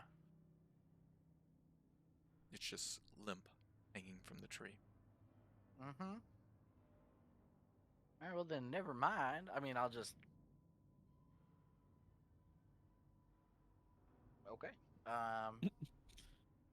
Any hair that he once had has fallen. You see still small strands here and there, but most of it is gone from his body as well. So he looks like a hairless wolf man now?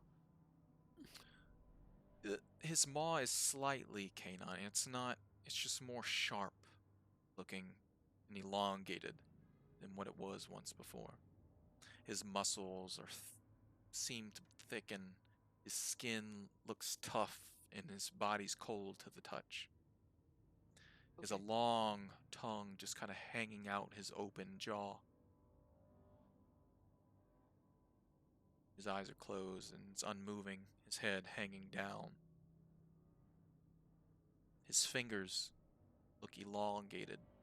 He has long, sharpened claws that's kind of grown from the tips. Okay. I will cast Guiding Bolt at the demon. Okay. Small, yes, small. Okay, goodbye. So as I examine Zan and realize he's dead, there's a swell of So disappointment you and still anger. see his incorporeal form behind you. Right. But it's still it angers me to see him this way. Yeah. And clearly the body is not living. So I just I raise my palm and I shoot off a guiding bolt at this demon, Okay. this construct.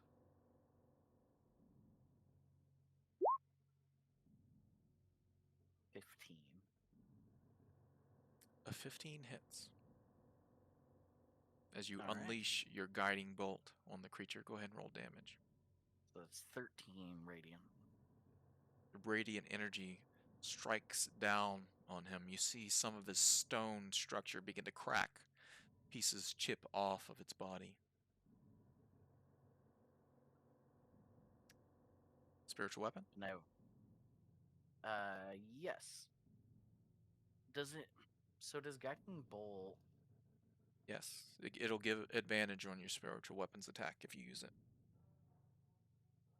There you go. Okay.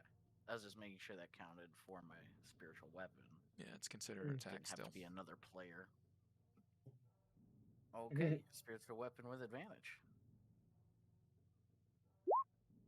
Get her done. 21 That hits. for 12 force. Shattering a bit more of the stony body of this creature. It begins to break apart. Still holding together slightly, but it's definitely about to crumble. Omak. Omek runs over and he attacks. Okay. Attack tactics advantage. Yeah, he misses 9. Okay. He flies Quite a over night. in that direction, just begins to snap at the creature, but it dodges out of the way. Kaz. All right. Seeing everyone go after this creature, I'm going to back up toward these fellas and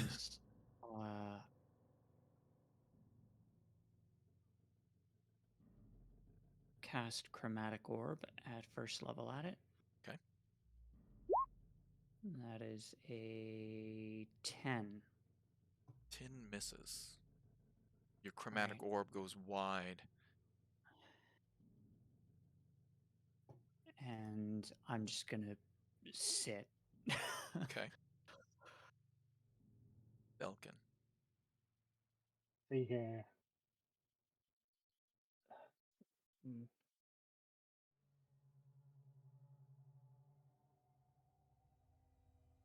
I gotta move.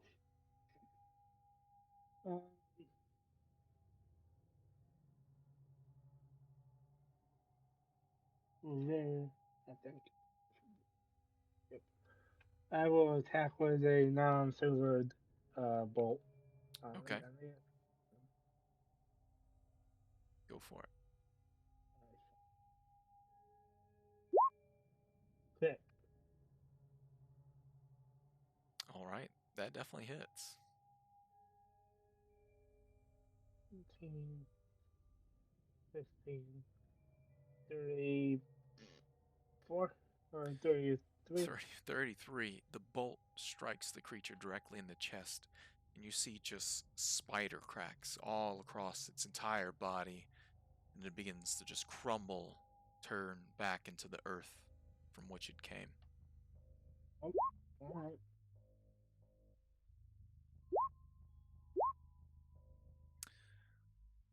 Right.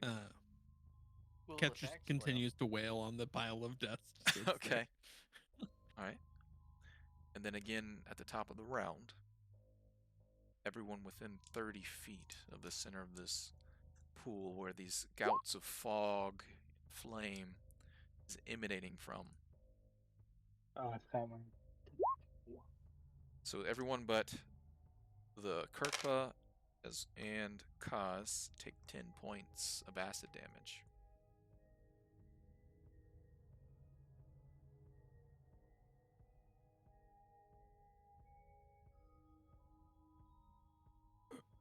How do we get out of here? Yeah, that's a good question. Where's the squirrels? They went that way. Zan's form moves over into your direction. Unless you're going to stay in this acid fog, we can go ahead and move out of combat and back into. So the I other would, screen. I would, on my turn, take down his body Okay. and bring it with us. Easy enough to cut him free and bring the body, pull it out of the fog, and just onto the side. That area. Okay. The ghostly figure of Kaz follows the group of you in a soft gray glow similar to the lantern he had at one time. Sort of emanates from him. About a 20-foot radius around him, giving off dim light. He looks sad as he watches each of you there and looks back the direction of where the combat was. He looks like he lets out almost a sigh, but no noise comes from him.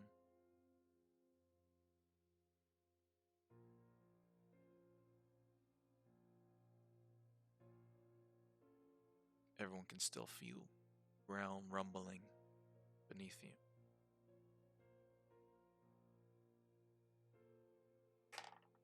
We need to get out of here. I agree. Yes, I believe this realm is not stable anymore.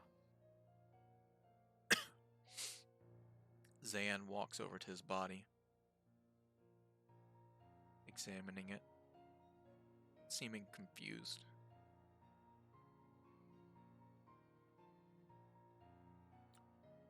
Rateau, a booming voice comes from him.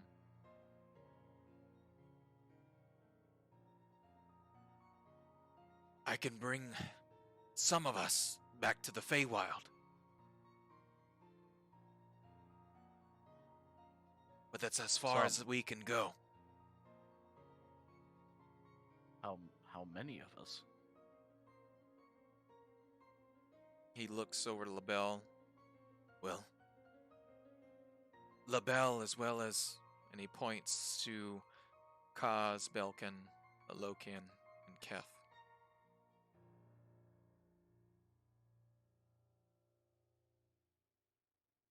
So just us that came then. He nods. Keth will lean down to the Omek. Okay. And like kind of pet him, but not obviously can't. And he'll say, "You did well," in Orcish. And then he will return him to his Pokeball. Okay. Put it back The on his- spiritual wolf nods in respect and then just dissipate.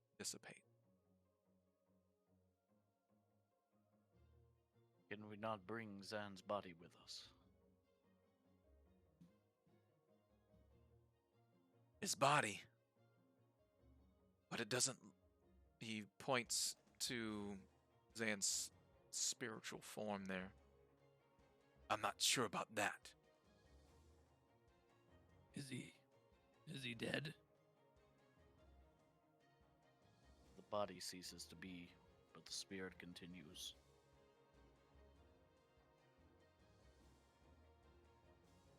Zan, Zan looks over in your direction.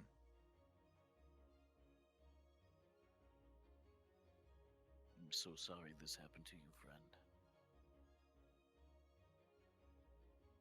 But we cannot bring you with us. He nods. Kef is gonna go back and grab the hag's body Okay. and drag it out. It does look Of like the- it's already started to be dissolved by the fog and the acid. As you do walk over there, you do have to go into that space again. Yeah, You take another point, 9 points of acid damage. Okay. Do we still have a face bag? I think someone did. No, I think someone destroyed it, from what I remember. Yes, because it couldn't do anything, so I set it on fire. Does the hag's body have a face bag? Well, I'm gonna look through it. I'm actually looking. I'm not looking for a face bag. I'm looking to see if there's a stone, kind of like the stone I have. Okay. Go ahead and make an investigation check as you're examining her body. This is gonna go great. 5. Anyone helping me? Maybe. Too late. What kind of role in the investigation? Yeah. I'm Investigation. Everyone can Uh, see. Everyone can see Keth come over with the hag's body. I'm in no shape to assist at the moment. I'm doing some investigation, so I'll give him a prize. Okay. All. I mean, if you allow it, then 19. That's fine. Allow Yeah. it. 19. You begin to search through her body, looking for a stone or a face bag or something like that. There's no face bag. She does have a couple pouches in her possession. That you're digging through, and some of them you find what looks like small jars, 3 in total, that have looks like some sort of blackened eye with red elongated slits inside of them. You also see like a bundle of leather that's wrapping around something that's wet. As you open that, you see long forked tongues that are red and purple color. You also find in one of the other pouches, which looks more nondescript than the rest. The rest kind of seem very well made and finely crafted. One just looks like it's almost about to fall apart. But as you open it, you see what looks like 2 small white colored grubs or worms with humanoid faces. They open their mouths up at you in soundless screams, echo like as if they're calling out for help. Also on her body, you see underneath some of her clothing is a golden chain with what looks like some sort of mummified or decrepit, petrified clawed hand, small. And in one of her pouches on the small backpack that she has on, you see about 6 to 8 inches long iron bars. And also a potion bottle that has a purple colored liquid inside. Other than that, oh, you do find also in the backpack, not in the backpack, it's actually in her hand still. A black colored heart-shaped gem.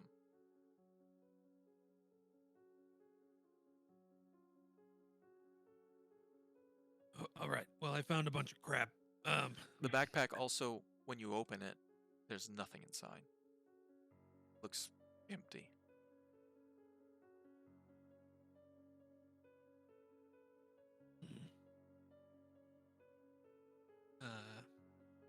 It is empty. I'll reach down in it. You reach your hand inside and you feel about. You don't feel anything inside of it. It ends where it should end. Go ahead and The make an intelligence check or arcana check as Keth is feeling about inside the bag. 14. He's feeling about, and his hand does go beyond what would be expected for the size of the bag, which is odd for. Well, I assume I've seen Kaz. You've seen Kaz open a similar thing as such, but this is a backpack instead. I think this is like yours. And he kind of throws it towards Kaz. Oh. He'll probably just take like all this random crap towards Kaz. He'll be Okay. like, I don't know if you can use this. And then he's gonna take the other black stone, and I'm gonna try something. I don't know if it's gonna work.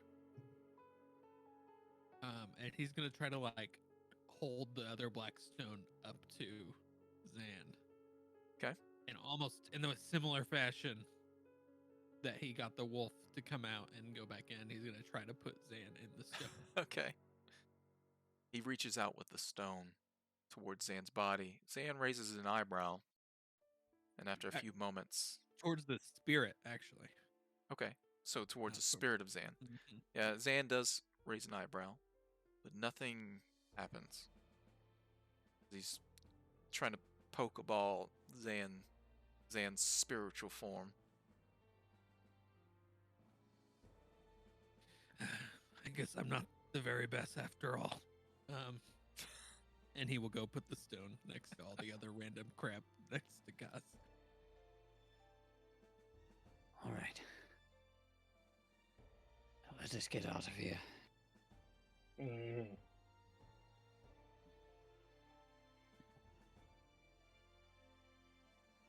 Zan walks over to his body, reaches out and tries to touch it. His hand kind of goes through it. Concerned look on his face.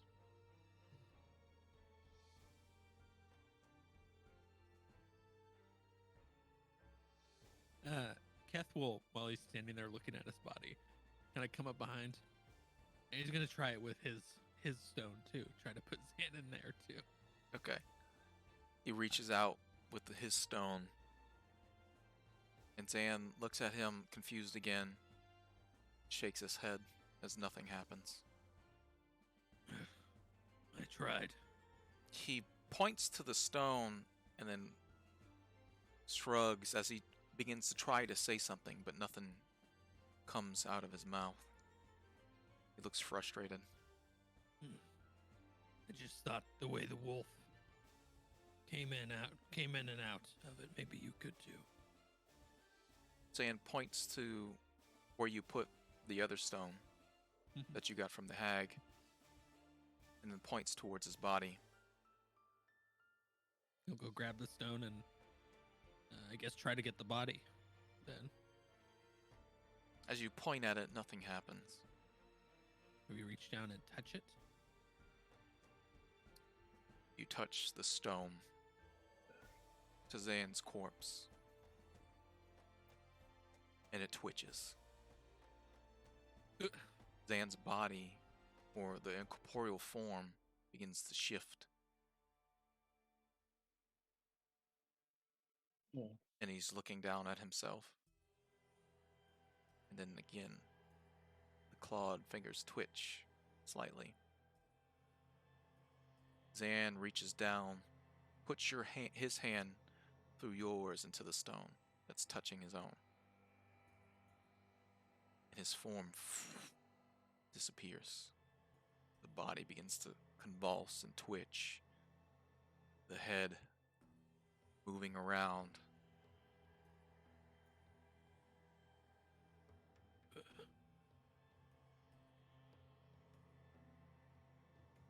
I did it. The stone begins to crumble in your hand, shattering into thousands of pieces, leaving this sort of glass-like, black glass-like substance where you've been placing it on his chest.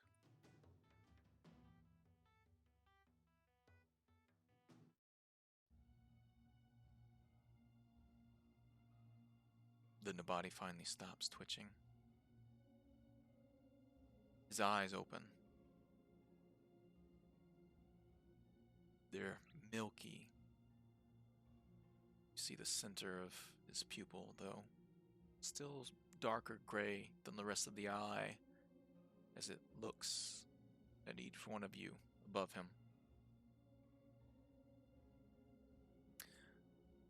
But Lokian, you can tell that it doesn't look alive.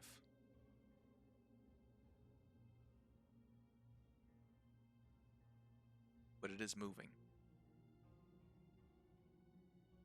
as he slowly begins to sit up. His clawed fingers digging into the dirt beside him. His lip pulls back on one side as that long tongue laps his sharp teeth. Oh.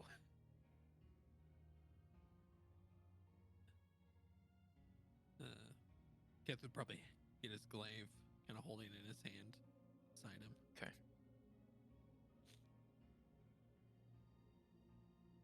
Can't hear you. Have I been muted this whole time? Yes. Yeah. If you've been talking, we didn't. I'm sorry. Pass. Okay. Great. I was So wondering why I didn't hear I just- anything from you. I just had a one-man RP show. Did you have a good time? I did.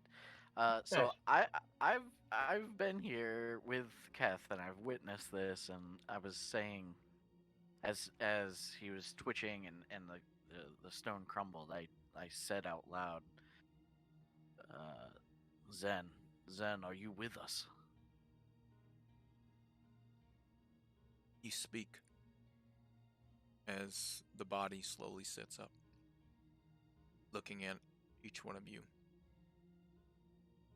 And his head snaps toward you as you ask that question. And he looks down toward himself. Slowly gives a nod.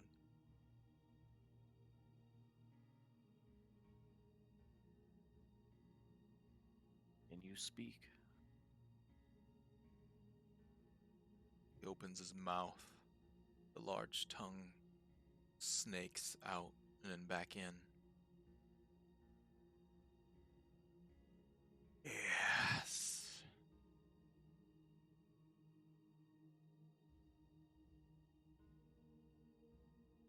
I'll look back towards the squirrels. Is there no way to get him back with us?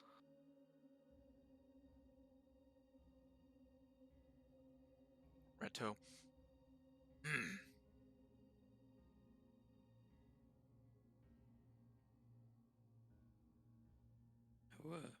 How big is that bag?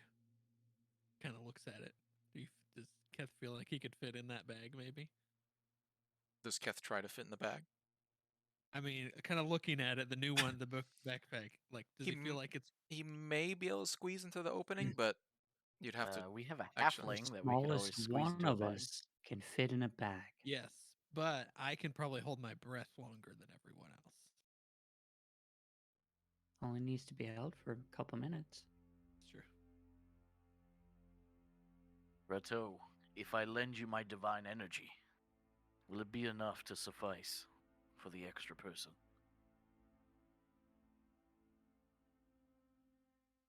Well, unfortunately, the magic is already cast. It just needs to be activated.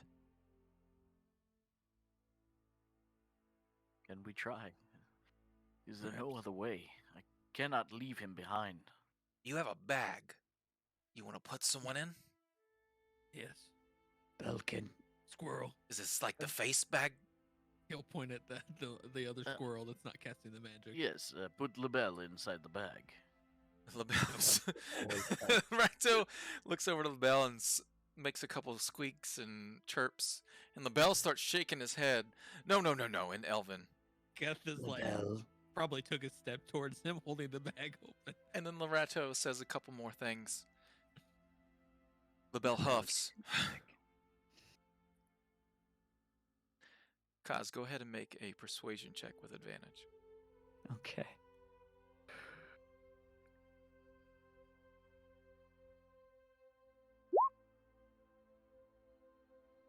That's 15.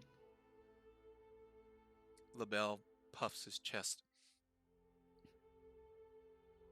and nods with a huff, saying in Elven, "Fine, put me in the bag." Thank you. Into the bag he goes. All right. Well, put him in As the I'm- bag. As I'm about to put him in, I'll grab all the other random crap and put it in there too. Are you putting him in the bag of holding or this other bag you've gotten? Oh I- no! I I don't had- know anything about this other bag yet, so I'm going to put I everything had- in the bag of holding. Oh, I had the other bag though. I was holding that. Okay, yeah. Hold on to that bag. Well, Okay. I'm saying I was moving towards him with the other bag. Oh, by all means then. Okay, you're not gonna stop me. I'll probably stop you from taking LaBelle, but all the other stuff, you can put it in that bag. Okay, I'll put all the other Um, stuff in the bag. Okay. And I'll take LaBelle and put him in the bag of holding, like, as soon as we're ready to go. Everything you put inside the mouth of this backpack that you found Mhm. disappears. Kev will kind of giggle, and then he's gonna reach in and try to grab one of the eyeball jars. And as he thinks about it, it appears in his hand. Okay, all right. Then he'll leave it. He's gonna put it on his back. Okay. And you take LaBelle, place him at the mouth of your small bag of holding. He nods. See you on the other side then. And he leaps into the bag, disappearing. Rateau moves forward, holds up his hands. Shall we go then? Quickly. Let's go. All right. Let us go. Kaz looks at each one of you. He looks at his hands.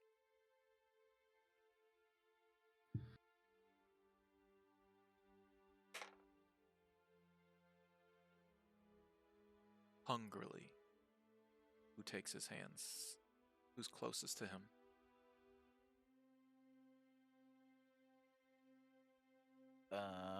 Let's see. Are we or like holding hands? Is that what we're Yes, everyone is actually holding hands. doing? as Keth With will, Reto? Yep. Keth will grab his hands. Sure. Okay. His hand is cold to the touch. Feel a chill emanate from his form, down, up your arm, and almost to your heart. A sense of dread begins to wash over you. But you fight it off. And after everyone takes hands, Rateau pulls his other earring off, snaps it. There's a bright flash of light, more blue energy, blinding everyone.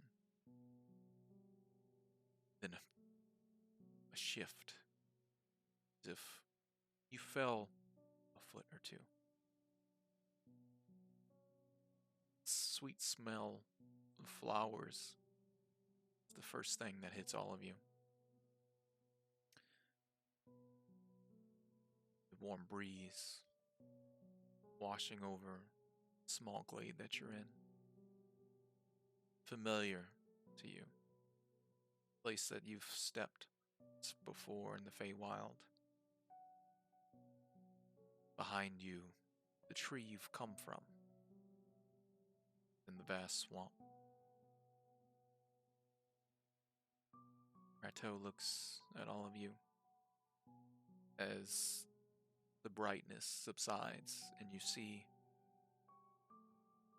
you're back in the Feywild. In that place that you first arrived. Rateau smiles. I say, job done. Indeed.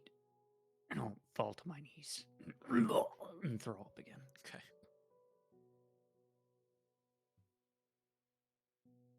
Both Rateau and LaBelle begin to talk back and forth for a few moments. You see immediately after Kaz appears here, he retreats from the light, finding the darkest spot he can, begins to hide. Hissing growls come from within. Recoils back.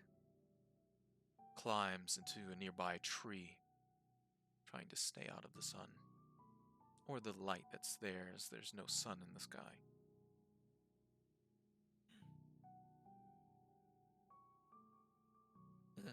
Keth will kind of step near the Lokian and say to him quietly, "He's not human anymore. He's not even living anymore.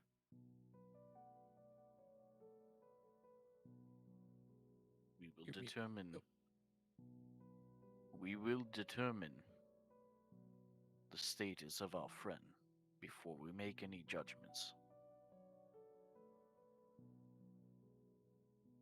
More time is needed.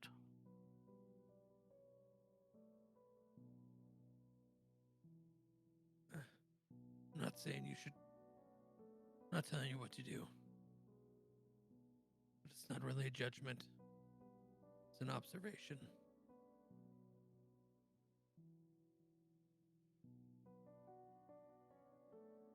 You do best to keep your observations to yourself for now. All right.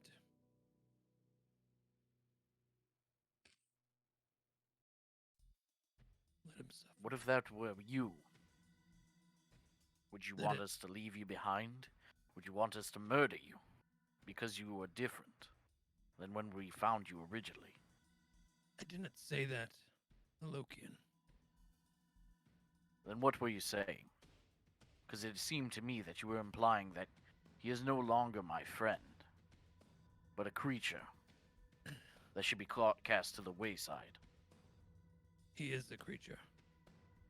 And Not so are me you. Should be cast to the wayside.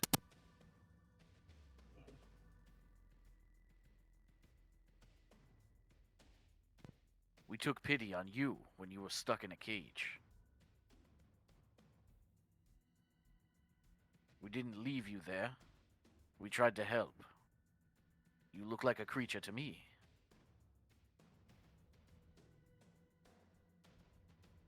All right.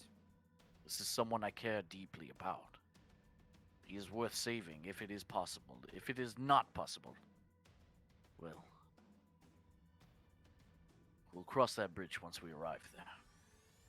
But until then,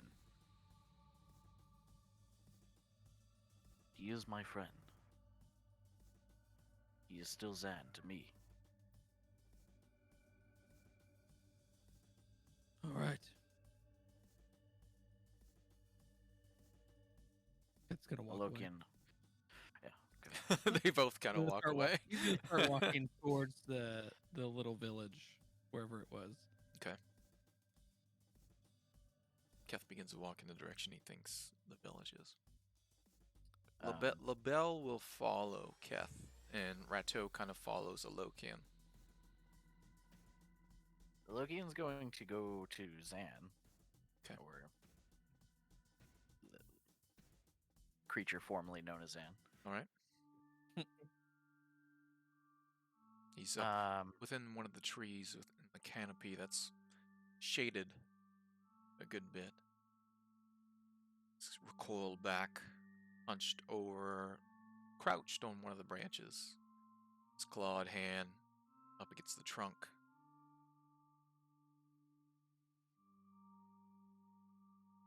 Do we need to take a break for a moment? Sure. Let's go ahead and take a quick break, and we'll be right back, everyone. Alrighty. All right, and we're back. Zan's coiled tree, hiding from the light.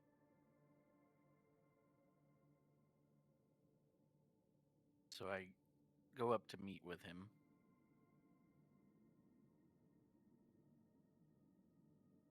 My friend, you are still my friend Zan, correct? He watches you approach. Watches you at the base of the tree. Head tilted slightly. As you ask him that question. He squints. Looks off. As if he's contemplating the question.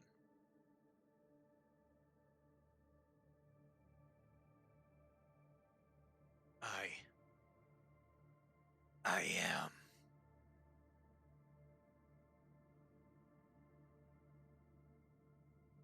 You know what they have done to you, to your body.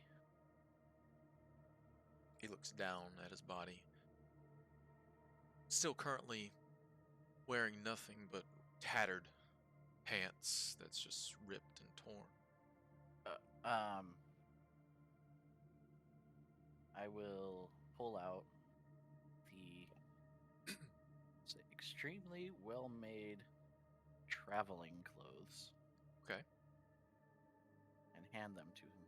Please, if you would. Don't like to see you like this. Watches you gather things from back and jump to hand to him. His arms slightly elongated. His hands and fingers, well, takes them. Pulls them. His chest. Just holds them there for a moment.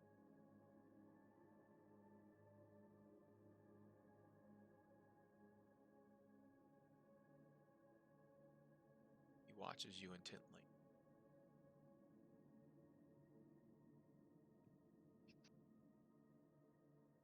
I don't know what they did.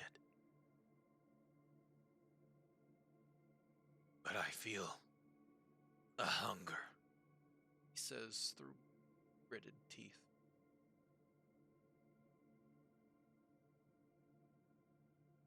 Is it a hunger for flesh? His tongue comes out of his mouth again, winds around the sharp teeth. He sniffs the air.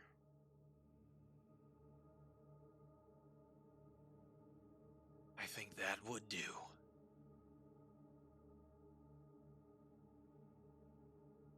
Are you in pain, my friend?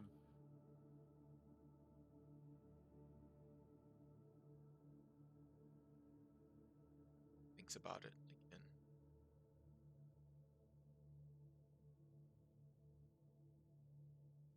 Not physically. It's eating at me.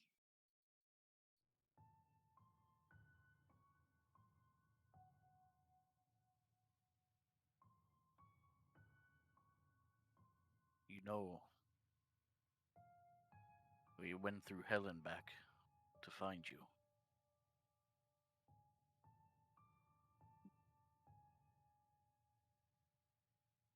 And we went through even worse just to get you back here.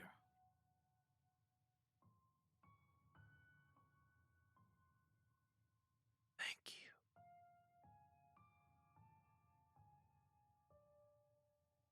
There's very little that would stop me from coming to rescue you, my friend.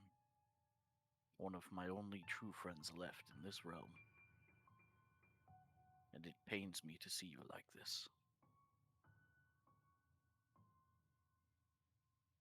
I am so sorry that I could not do more. That through my inability to protect you, you have come to suffer so.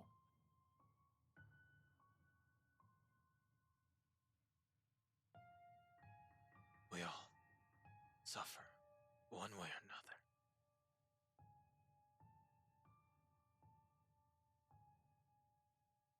I'd like you to rest here for a little while I talk to these squirrel people.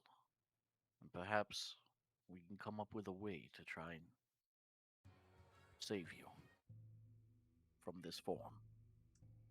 Begins to take some of the clothing, put it on. I will be back in a few Pulling minutes. the hood my over friend. his head, and hide from what light he can. Stays Wait for hidden me and here. perched in the shadows. Nods. I will go find Rateau and LaBelle if they're together. One of the Rateau others, whoever's. Rateau wasn't too far away. He was watching you. May we speak a moment? Well, yes, of course. His voice kind of echoing and booming. Those of you that's still in the glade can kind of hear Rateau's voice echoing out.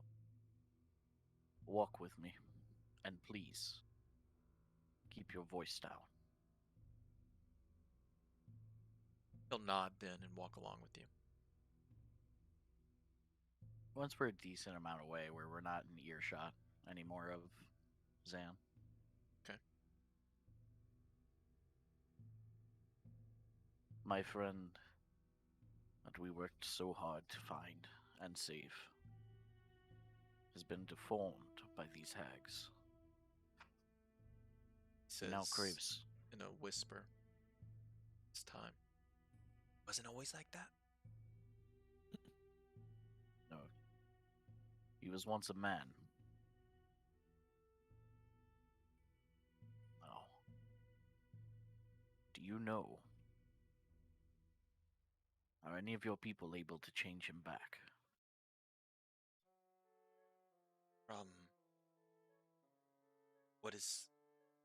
What do you mean? I mean, make him not a monster anymore. He suffers. This hunger for flesh is not what he would want. Is there a way to bring him back to being just a man? From my knowledge, don't all men hunger for flesh? Or at least most? Most hunger for the flesh of wild game, yes. But he hungers for the flesh of man.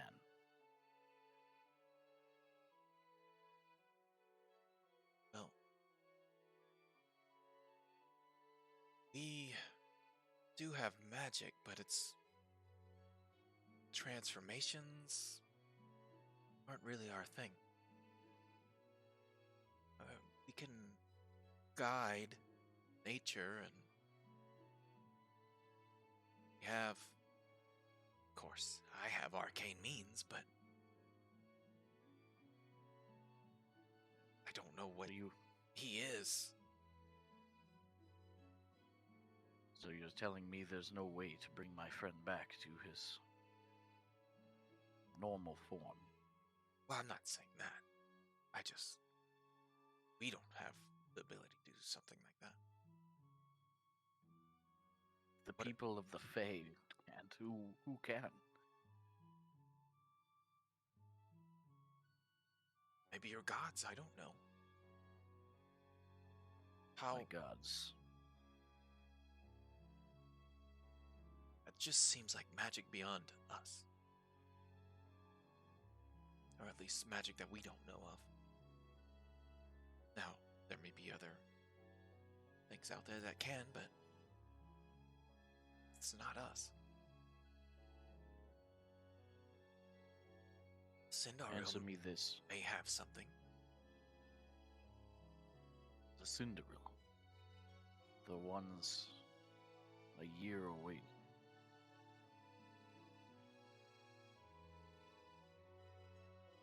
Unless you... I mean... I personally don't even know what he is. Or how they changed him. Neither do we. Can I ask you another question then? Sure.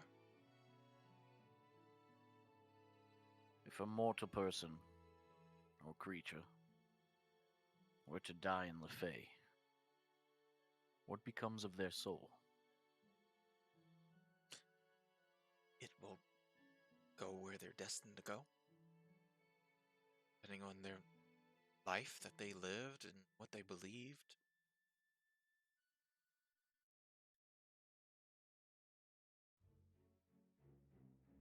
Then let me ask you something.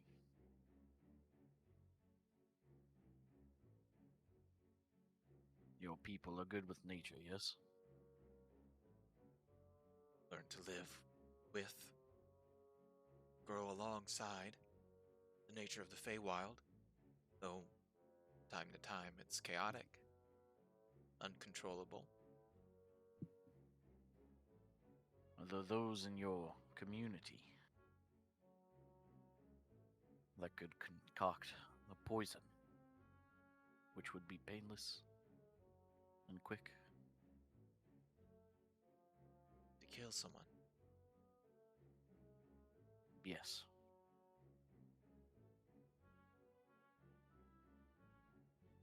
I mean, there's herbs and things that tend to stray away from because it could be harmful for us, but Is there somebody w- here? we're not, none of us have the training, that sort of thing.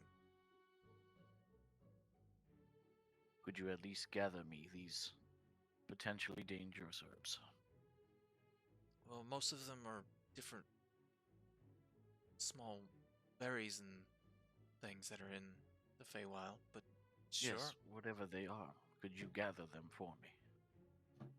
Okay.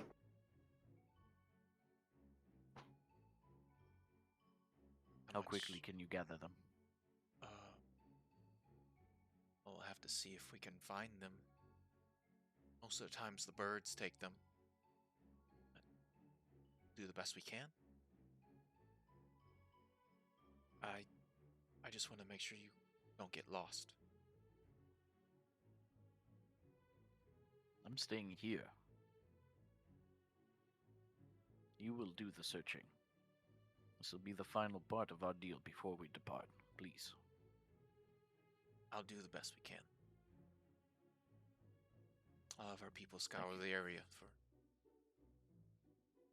poison. Thank you. And I will return to Zan. Okay. Is anybody else doing anything particular as Alokian speaking with both Zan and Rato? Keth probably would have walked a little ways towards wherever he thought the village, probably the wrong direction. Go ahead and roll a survival check. I mean, it's not gonna. 5, perfect. I mean, he probably would only walked like 30 feet or maybe like 40 or something, and then he probably would have like sat down in the flowers and just watched. Okay. And what's the other squirrel's name? I already forgot his name. LaBelle? LaBelle was following him, wasn't he? Yes. Okay. LaBelle would have followed him. He would have sat there and he would be like huffing, kind of angry. I am the same as him. LaBelle watches. Yeah, I don't know if he can. Is not quite sure what you're saying. Yeah, he watches. He has no idea. No. You know, kind of looking at the squirrel. I went with them to help him. I didn't have to. I wasn't saying we should kill him. I was just saying it's not good to suffer.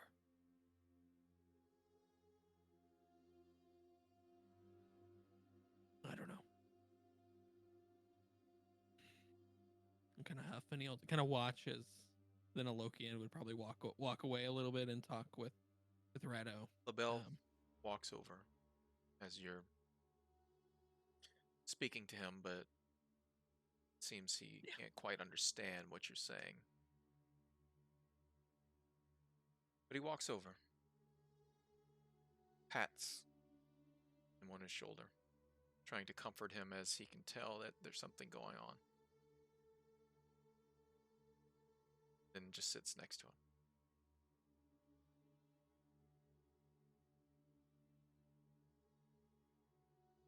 I'll be curious to see what he does. And Keth will kind of just sit there. Okay. Pull out his glaive and just kind of look at it, inspect it. And Blade is still shimmering silver. You can see streaks of it already dissipated from combat, but feel the magic is still there. Kaz, Belkin, anything in particular you, as the others are about? I kind of want to go see who made these bolts. I kind of want to make a grievance. Go ahead and roll a survival check to see if you can tell the direction where to go to get back to the village. Oh, I'm not good at survival, you said? 10. You're looking around, you realize that you have no clue where to go. You see LaBelle sitting with Keth just on the outside of the glade that you're currently in. Lokian, Rato, and Kaz not in line of sight currently. Not Kaz, Zan. Kaz, what are you doing? So after everyone else begins to walk off, I'm on my knees after throwing up again, sweating profusely. As everyone wanders off, I'll find a nearby tree and sit up against it. Just start mumbling to myself. It wasn't real. It wasn't real.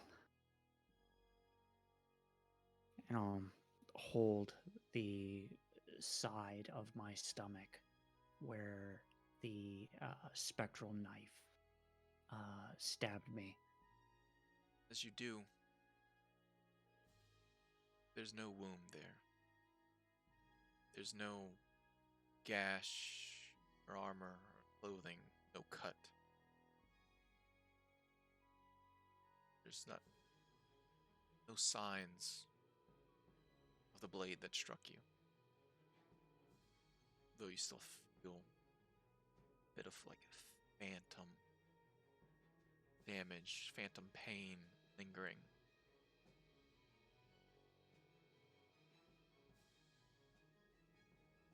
They're gone. Pull yourself together. Turn us back. He's alive and well. I think.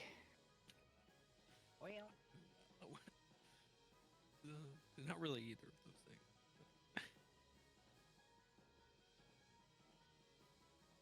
Gods, what a terrible day. Tomoe. And she'll appear on my shoulder.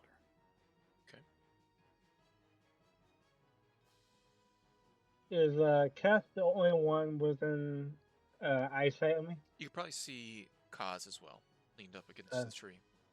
I'm just petting Tomoe. A little comfort animal. Oh, you do that then. I'll go over to Kath and Bell. Okay. I overheard what you said to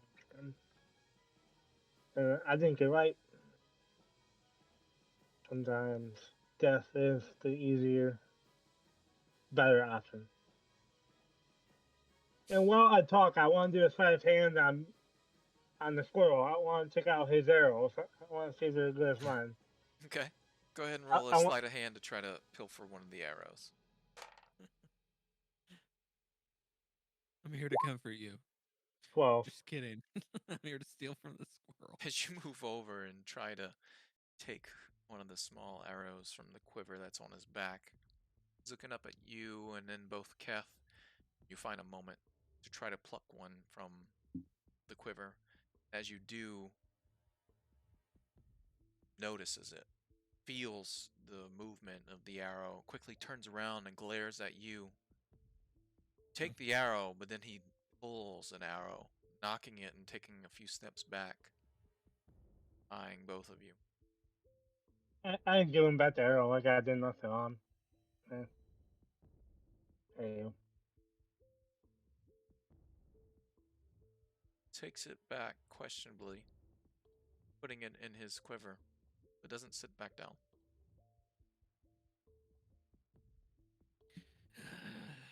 Kez will kind of rub his forehead, and then he's going to stand up and start walking back towards the tree. Okay. As he gets close, kind of gets a Lokian. What's the plan? Do we have any idea how to get out of here?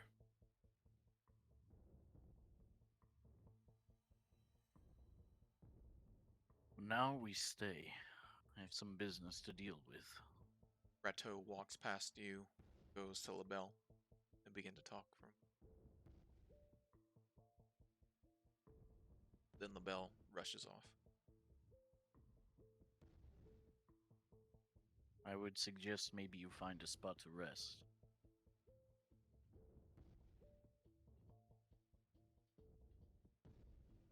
All right.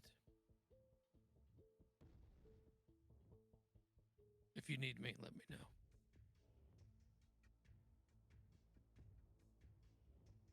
And he'll kind of walk over, find a kind of a tree nearby to lean up against it.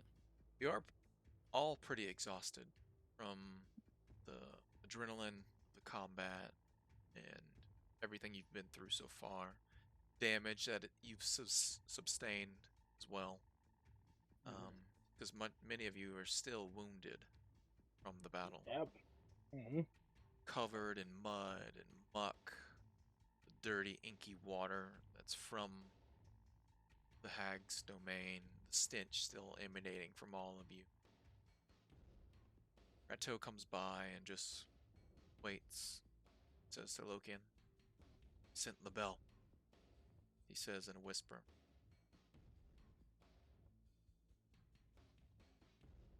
Very well. I will wait here until she returns then. Okay. So? If you, do you have anyone that's good with creating medicines and poisons and such? An herbalist?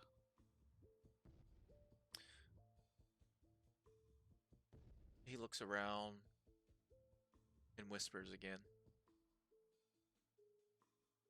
Poisons we're not really experienced with, but medicine. Perhaps they'll know something. I sent LaBelle to try to retrieve what you asked for.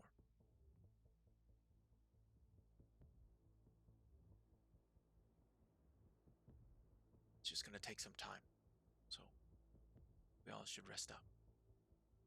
And Reto goes to nearby tree, not too far from probably where Kaz is, and begins to just relax a bit. So unless anyone wants to do anything in particular, we can go ahead and go through a long rest and also level up. Nice.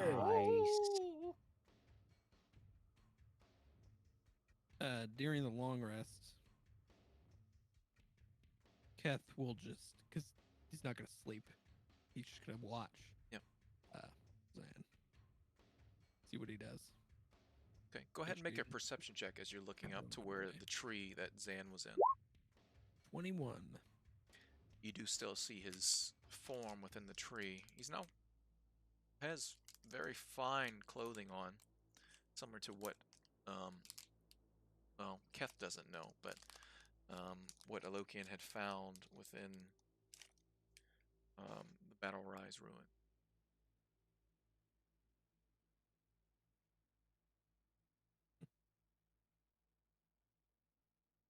But he's just lingering there. So, anyone getting anything fun? Smite. Extra Summon attack. Fae. Are you taking the level 2 for the pally? Yes. Sounds like it. Yes. Smite, summon Fae. What else? Extra attack. Extra attack. Right. That's great. Yes. It's very great. Uncanny dives. Now just start having demons. That's really good. Nice. And I rolled a 10 on HP. That's Oh, great. we're rolling? Yeah, gambling. I Oh. like it. You can take the average or roll. Choice. Nope. And we re-roll ones, right? Yes. You roll a 1 on Alright. your hit points, you can re-roll it. A 1. I rolled Nothing. a 7, which is one more than average. Nice. Hey, That see? one hit point might save you one day. Maybe. Maybe. Gambling pays off every time. Yeah. Just saying. What did you roll, Belkin?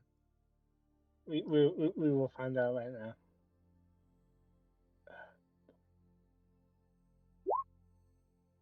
Nice.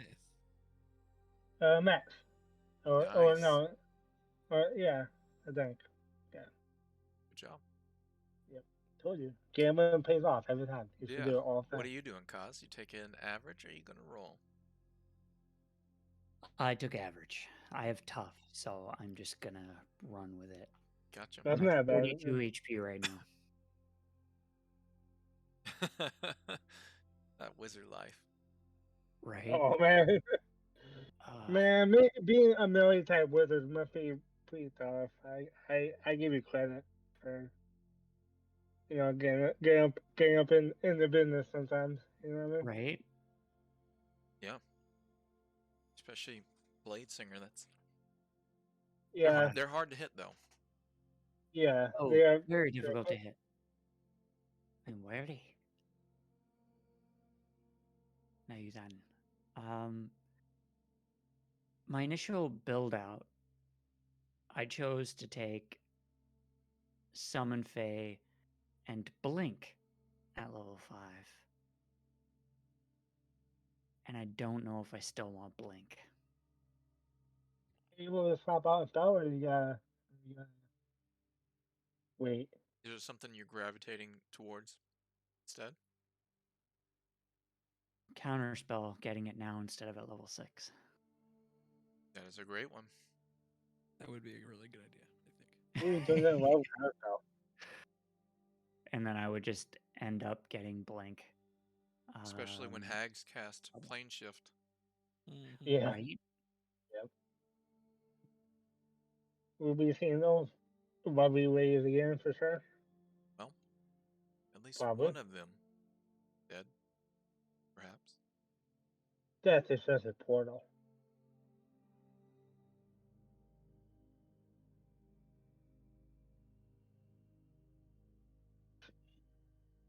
And my sneak attack went up by 1 die. 3d6 now. Dangerous. Mm-hmm. Dangerous. How many bolts did you use, Belkin? 4? 4 silver, one normal. I know I lost all of them in that Yeah. pocket dimension. Like, Didn't really have the man. time to go retrieve them.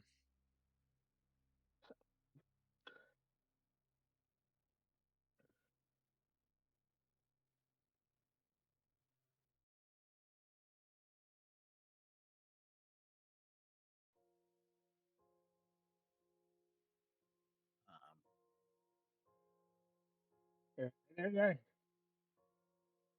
Oh, you got a spellcasting chart now too. yeah, I know, because the character mancer does not do it correctly.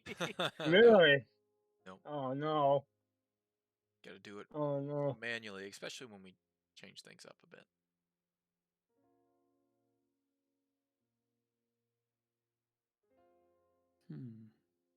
Because you should be a level 4 caster. Yeah. I'm not going to decide on the final spell tonight. That's fine. We'll decide later. There's a couple of other interesting options, and they're not battle focused by any stretch. They're very RP focused, but Those are always good. should be could be a possibility. If I opt to either not take blink or not take slow, my current build up, or just not take counterspell.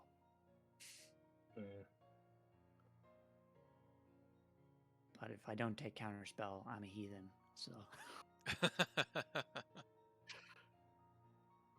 We don't mind heathens here, it's fine. Counterspell would definitely be useful, I think.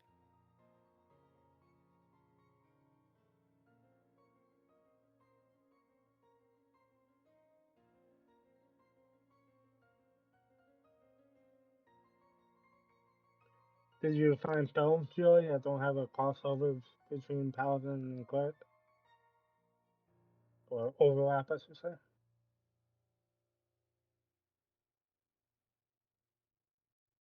Actually, don't even worry about spells, Joey. It's smite every time. It's not even worry about it. Smite. It's No smite. more healing for us. Yeah, Only it's smite. Lokian definitely feels like he should go to the more combat role as well. Because, he's an angry boy. He's getting so angry. He has anger issues now. Choking the hag to death. That was an interesting choice. Right? that was epic. He walked in and saw Zan. He's like, "Look what they did to my boy." Kaz didn't even see that shit happen. Oh yeah, you're way back there. Yeah. They massacred my boy. I was getting stabbed in the heart by my dead father. So No, you thought you were getting stabbed in the heart by it. yeah. It sucked. Yeah, I can't imagine. I think Joey should try his first smite on Zan. Okay. That's how you end suffering. There you go. He's incapacitated. You get all mad crit. Don't worry about it. It'll be fine. So, is anyone done with leveling up their character? Yep. Would you like to do anything as everyone else is finishing their characters? As you have time to sit there and relax and go through some of the things that you've experienced that day, the day before, throughout the entirety of the Coven's domain. Does Zan look like he's sleeping? No. Probably as a Lokian falls asleep. Assuming a Lokian goes to sleep, I guess. Yeah, I would assume a Lokian would eventually fall asleep at least. Keth would probably stand up and go over to the tree. Okay. where Zan is. Right. Zan, I would like to speak to you. It's down his perch. Much as you approach, listening.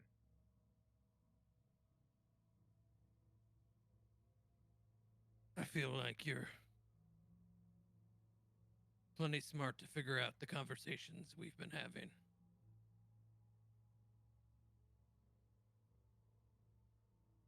Kind of looks at him questioningly. He rubs his claws together.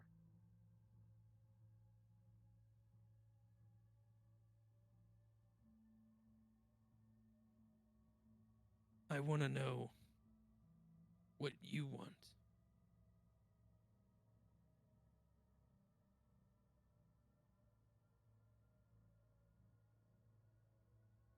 I What's your- want to live.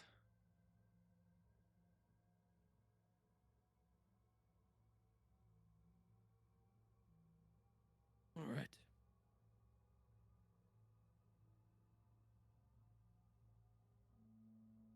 That's what I wanted to know. Keth.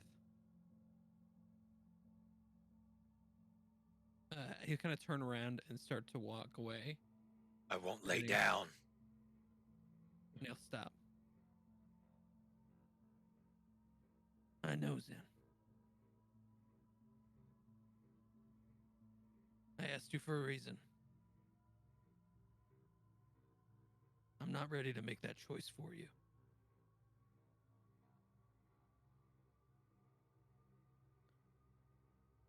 You know, we're not that different. I see it. Yes. My hunger doesn't draw toward you. Yeah.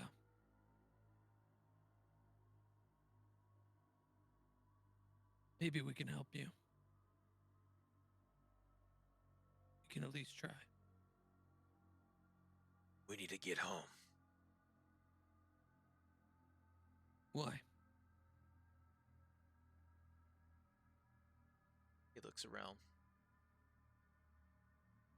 I don't like this place. Neither do I. Kind of smile. Everyone needs their rest. We'll find a way home once they wake up. That's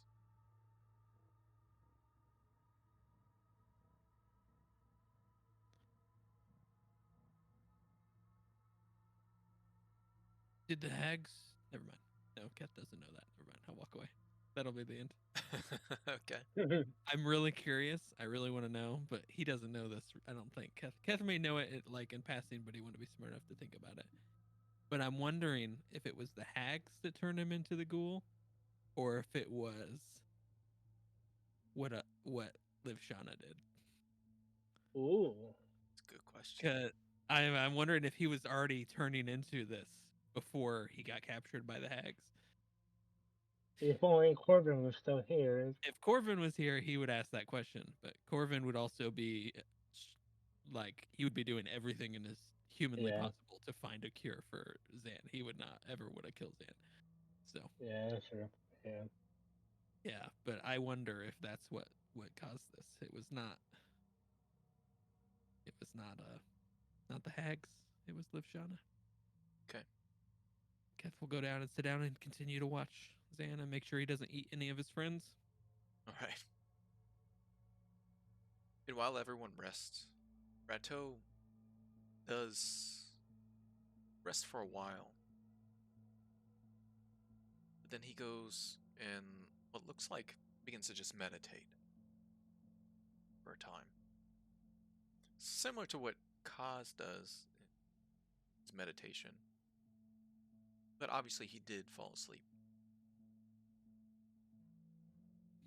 And over time, wakes and opens his eyes from his meditation. A bit concerned look on his face, as best as you can read these Kirkba.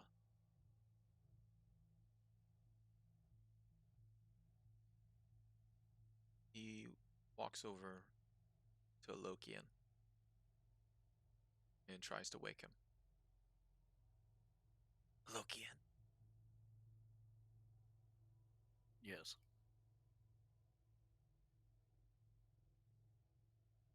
Do you know what he is?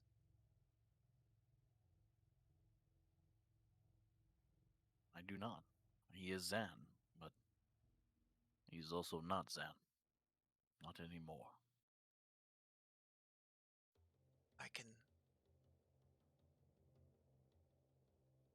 I'm concerned that I did some thinking and reached out to our ancestors.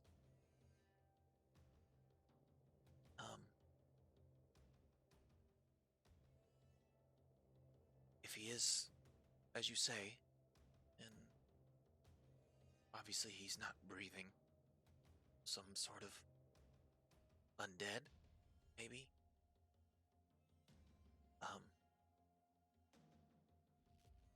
The magic that's gonna be needed to bring him back is very powerful. And we don't have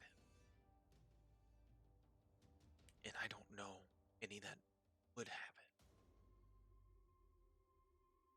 There's something called a wish.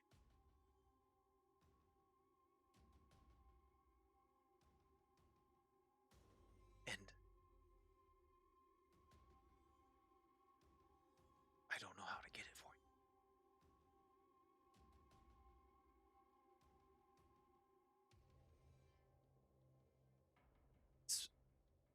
It's beyond just bringing someone back to life from death.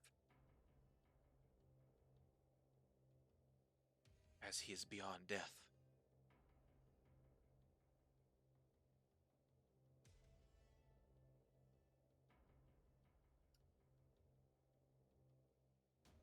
I feel a bit uneasy here as well. And keep him from the village. I need to protect my people. Yes, well, with what I'm planning, he won't be a threat. Not anymore. You will not suffer. And this wish that you speak of, I heard it before when learning about my clerical duties for Ilmater. And if it truly is as powerful as they say, then what I'm going to do shouldn't matter.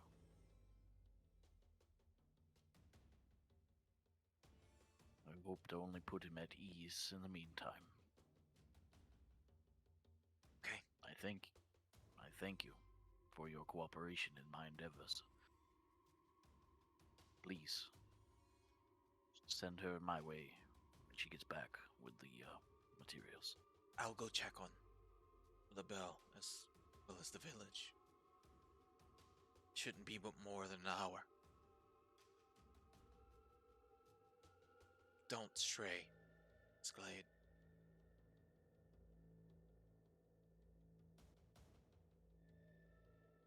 Wouldn't want you to get lost.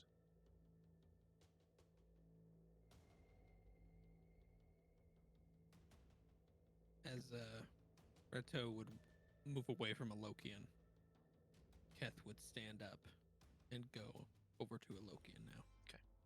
And Rato begins to lead the glade unless anyone else does anything.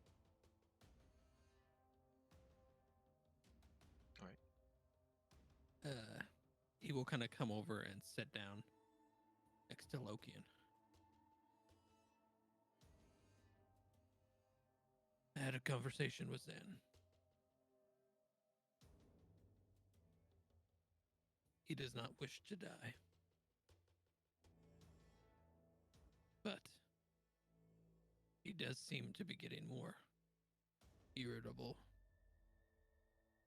And I imagine that will grow the more he is without flesh. Are we alone? I would say probably Belkin is off, cursing his bolts, and Kaz is probably still in a trance, nearby tree or something. Mm-hmm. That is probably the only place that he can escape his thoughts right now. But we're not within earshot of, like, Zan or anything. No.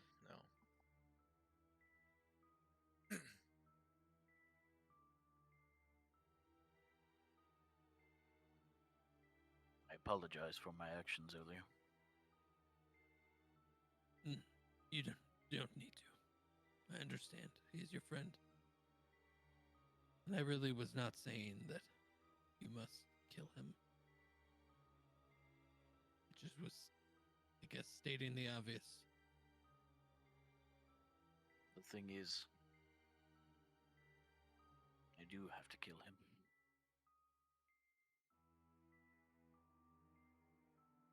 He cannot live in this form.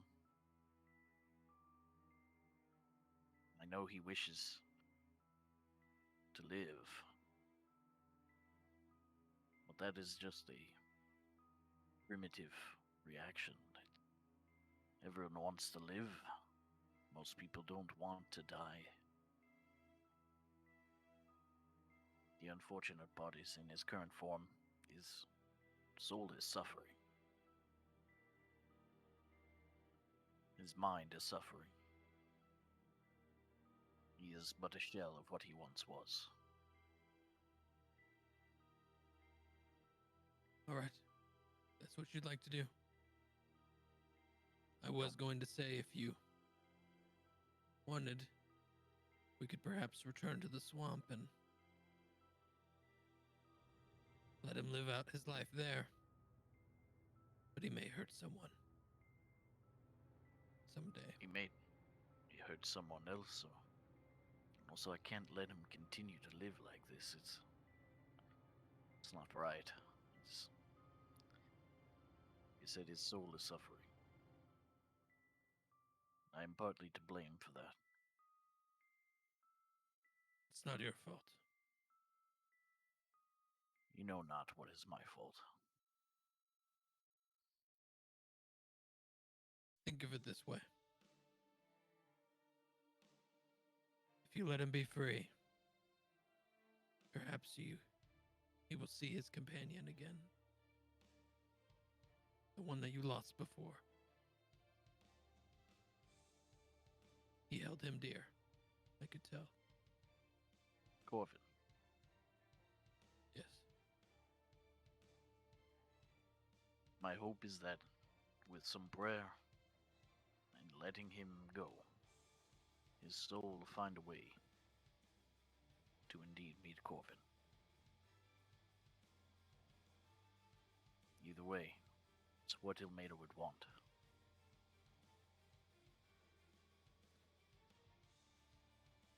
If you'd like the help, I have an idea. How to deal with it. I've already sent LaBelle to find certain herbs and berries, in which I will try to use my knowledge of making medicines into creating a poison that'll be quick and painless. And hopefully can take him to the afterlife in his sleep. Should that fail, I will call upon you and your ideas. I was going to offer my arm. Maybe he takes a bite. And as he is eating, you finish him. Maybe a momentary happiness for him in this state before he goes. Well, I do appreciate the sentiment. It seems like a much more violent approach. Sorry, that's just the way my mind works. Understandably. I will definitely keep it in mind, but I believe I can convince him to just drink the poison. All right. It will take some deception, unfortunately, but it's what I hope for the best. If it comes down to violence, sure you'll be there to help. Yes. I will have you with me then, when the deed is done. All right. Thank you. You are a friend. You're welcome. And Keth will kind of stand up and move back to his spot and again continue to watch Zan. Make sure he doesn't eat his friends. All right. Does anybody do anything else in the meantime? Yeah. Kaz, you probably wake from your meditation. There's shifting about, stuff going on in the glade. You open your eyes. Still a warmth cascading all about you. Feel it in the earth beneath you. Tree behind you. The grass. Very forest and flowers all around you. Buzzing sounds. Insects and birds.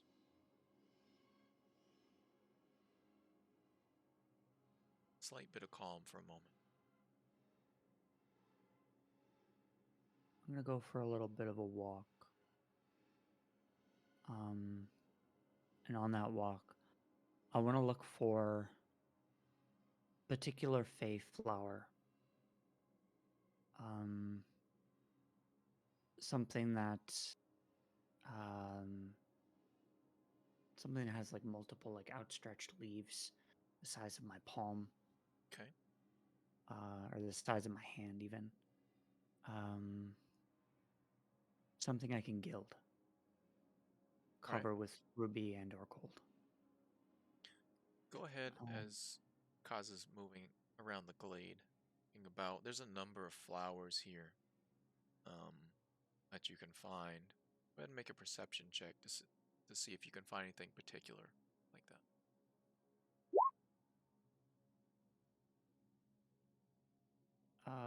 7 for me, 12 for Tomoe. Some Tomoe out. Well, kind of circle about to find something.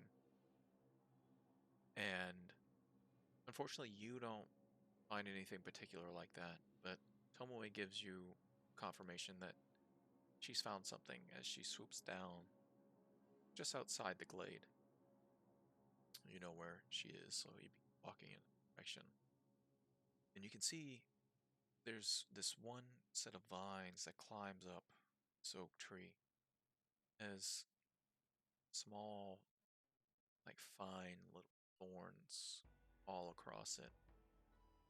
But then on the outstretch of some of these vines, you see what looks like an open flower that houses long stems coming from within inside of it. The flower has a total of 4 petals that kind of opens up. And it's like a little cavity on the inside that's holding a small bit of liquid or something that's in there. You see a few bugs that are still moving about. This yellowish orange flower has those sort of leaves just kind of embracing outward around the flower itself. You see the remnants of insects dissolved very inside. This vine has a number of these flowers, as there's a sweet smell coming from it, almost as if it's honey.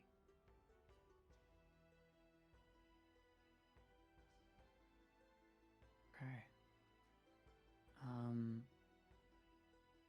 I'm going to pick that particular flower as assuming it's a similar flower to what I saw in my meditation when searching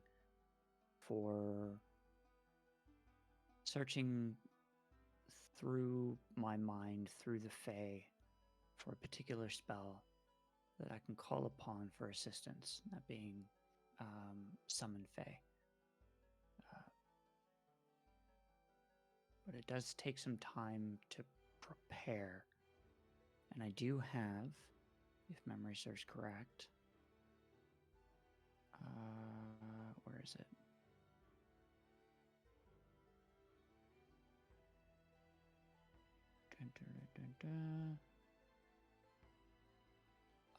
Moonstone.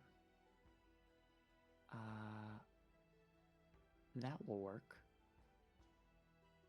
And I believe I also had something else that I'm yes, the warm garnets. And a ruby. So my hope here is to take the 5 warm garnets and the ruby, which would total 300 gold pieces worth of spell component. Create enough heat to melt them down and gild this flower. Okay. Go ahead and roll me a nature check to see if you can pick the flower enough to be able to pull it from the vine to be able to use that as a Natural 20 for a total of 25. You find perfect flower that's hanging off of one of the branches kind of low. There's no blemish. It's beautiful in its construction as it grown, and this vine itself, very earth of the Feywild, has a feel the connection that's there between both the Feywild and this vegetation. You trim it high enough, flower won't wilt. Putting it in a bit of probably the tip of your water skin so that it still has a bit of water to absorb as you do this process. Go to the edge of the glade and find your place to where you want to begin trying to figure out how to incorporate these components that you have together. What is the next step Oz wants to do? Now that he has the components. So first step would be melting down the components, allowing them to cool enough to gild the flower, but not cool enough that it solidifies. Okay. The process is pretty swift. Go ahead and roll me a knowledge arcana to see if Kaz can come up with the arcane means of transmuting these components into and break them down into a more liquid state to be able to gild this flower. Sure. 17. Okay. So, Kaz, it's going to take some time to do this. It'll be instant, but oh yeah. No. You begin to scroll out some ideas and concepts of how to combine these components and create the process of ritually combining these components. You've seen Rateau do it before, and you helped him with your own arcane focus. So taking some of what you've seen before, studying in the back of your mind, and remembering some of those arcane markings that he's scrawled out, trying to piece together the puzzle there. So for today, you'll make some progress in this concept. Cool. It might take him a little bit longer than just a day or so. Figure it out, though. That's totally fine. Yeah. And I'm As just you're gonna starting to delve into a bit of alchemy. Yeah, I'm just gonna maintain focus on that until somebody decides to come and find me. All right. Well, not long after that. Keth will go after seeing Paz wake up. We'll go to him and probably completely interrupt anything he's doing. All right. Nice. Probably walking about looking for this flower. Excuse me, Kaz. Oh, Sorry, yes. I found all that stuff on the hag. I was wondering if you wanted to look at it. As I turn around to face you, you can see my one fake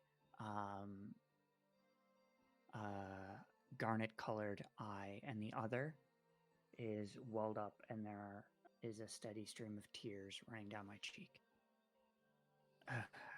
Yeah, certainly. You all right? I'm all right. Yes, it took more out of me in that fight than I thought. It was a tough one. But yes, I, of course, I would be happy to look at these for you. All right. So he'll like sit down, and like pull out the tongues and the weird thing wrapped in the.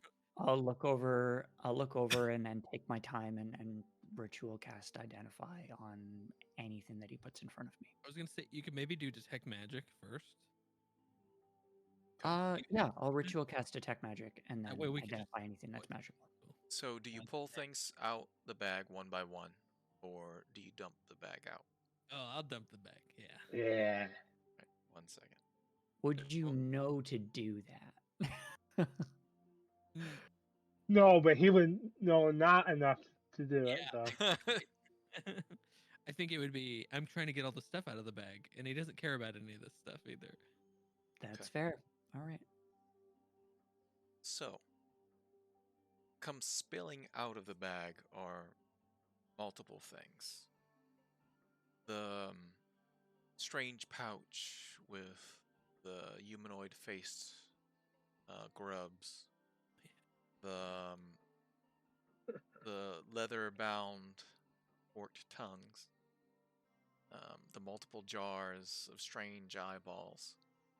Petrified hand, clawed hand that's connected to a gold chain. 3 bars of, it's like some sort of dark iron.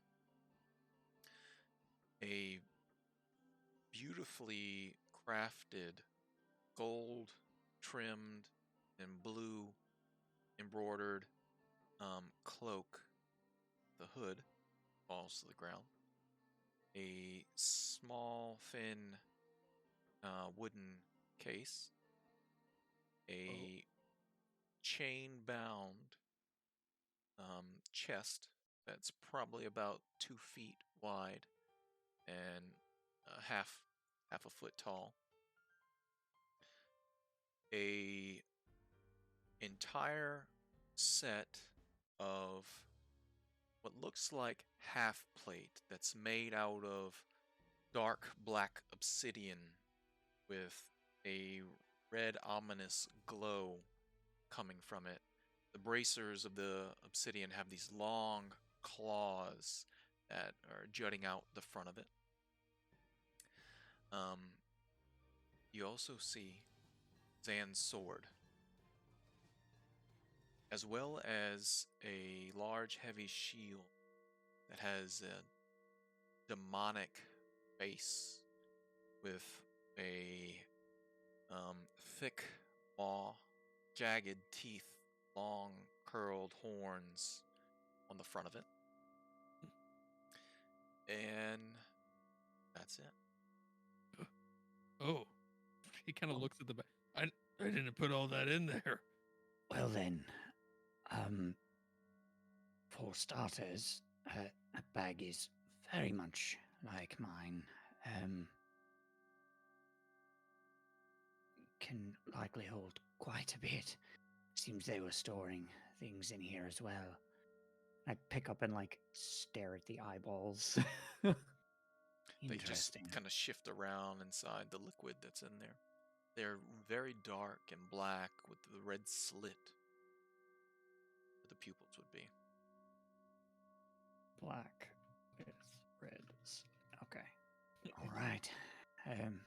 Bear with me. This may take some time. Ritual cast detect magic. You detect magic from. Oh, you also find two small vials of that purple liquid inside. Okay. You only put one in there, Keth. Okay. So both of those detect as magic. The cloak, the shield, the strange obsidian half plate, Zan's sword. You also detect magic coming from the chest.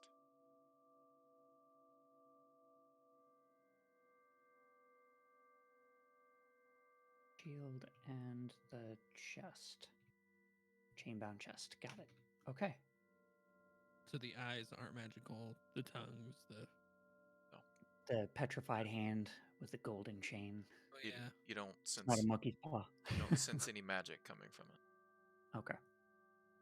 All right, and I'll pass Guess we'll back keep that. the non-magical items, and I assume that the handy haversack is magical, Yes, that was also and magical. that I recognize what that is. Yes, that's easy enough to figure out. Yeah. And it is the traditional handy haversack with the individual pouches as Yes. well, right? It That has the each have small different pouches. pockets. Yep, the pockets, and then the larger. Do I need to open all those up too? That was assuming you opened it all You up. opened and it. dumped Yeah. I'm basically casting like just Just hit pull- the bag as hard as it shaking it can. all out. After Alright. probably after all that stuff came out, he turned it over again and just Make got sure. it. All right. So first things first, there's a small, thin wooden case. I'm going to open that up. Inside of the case, you find a small, thin, wooden wand that has this like spiral, silver-colored wire that goes to the end of it, and at the end, that wire splits off into what looks like a fork. Stick. And Ah, being it's you worth still have detect magic, the wand does detect as magic. Okay. You All have right. a very fancy dinner utensil there. Yes. it. Yeah. All right. I could have got you a Uh, stick anywhere. So I don't know why they're keeping it in a box. That is. Well then, pouch with a humanoid face, the leather-bound forked tongues, jars of eyeballs, petrified hand with gold chain, 3 bars of dark iron. I will slide back and say trinkets and potentially items to melt down if need be for further use. This iron you may want to have looked at and appraised by a blacksmith. But Okay. the rest you of these keeping- items, Are you keeping track of all this stuff, Andrew? Yep. Okay. I wrote it all out. And I will start casting Identify. Okay. Starting with Cloak. Cloak. The cloak is a +1 cloak of resistance. Yes.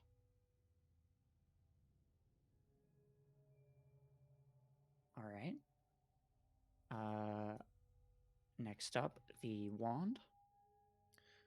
The wand is a wand of secret.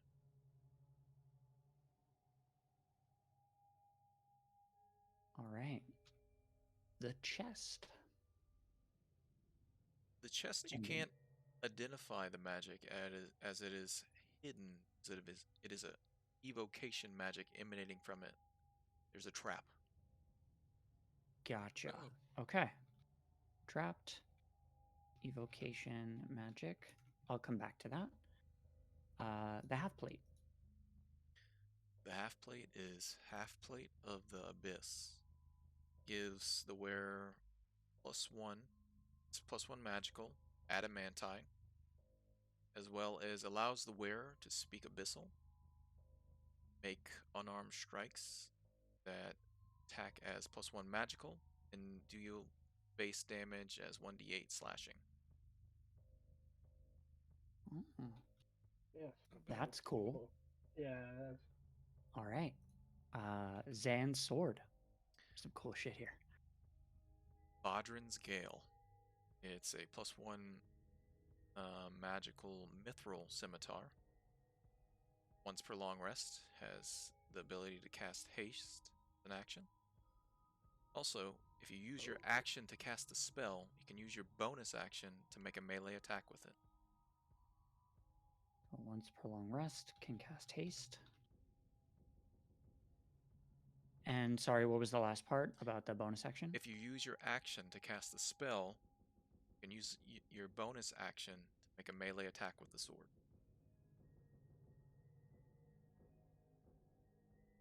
And that's a scimitar? Scimitar. Hmm. All right. Next up, the large heavy shield with the demonic face, thick maw, jagged teeth, and horns. It is a +1 heavy shield, but as a bonus action, you can change the facial expression of the shield. It's Shield of Expression. That's fantastic. Shield of the emoji. I wish I could equip a shield. And the purple liquid.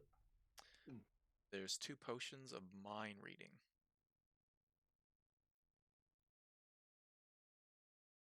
All right. I will share all of this information with Keth, and then write it all down on a sheet of parchment. Okay.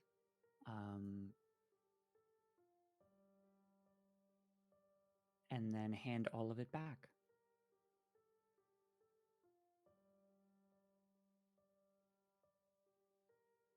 All right.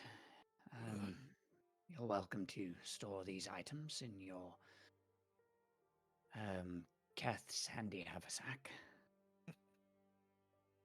All right. Uh, Looking up and stuff. These items are quite valuable indeed.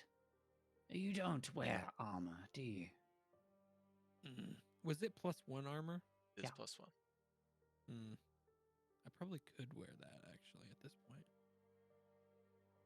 No, I can't. Well, can I wear half? I think I'm good with medium. Yeah, I think you just can't wear heavy armor as a barb, right? I mean, I could wear it, but I'm not proficient in it, so I can't. But Right, I can yeah, wear so medium armor, so it would be equal to. But then I would get disadvantage on stealth checks. You would get the other cool shit, and you would look badass. What was it again? Is there? So it's an Obsidian half plate with a red ominous glow, and the bracers have claws on it that allow you to do unarmed strikes that are +1 magical and deal 1d8 slashing. And it's a +1 adamantite. So what I'll do is It also allows you to speak Abyssal. Yes. I think I added that. Yes, I did. I will create these items in D&D Beyond, and then you can just add it to your inventory thing. Okay. Yeah, I'll take the half plate for now, for sure. I think. Yeah, the only problem is it would give me disadvantage on stealth checks. But So, we can discuss this between our games. Does anyone else want to do anything particular in tonight's session? Ratto, Bell approach the glade. In tow, there's a small vial hung over Ratto's shoulder.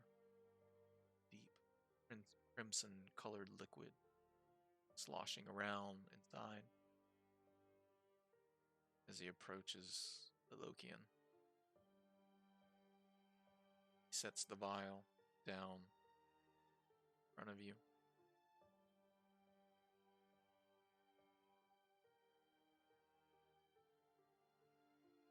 best we can do. I will do what I can with it. There's enough there Thank to you. kill an eighth of our people.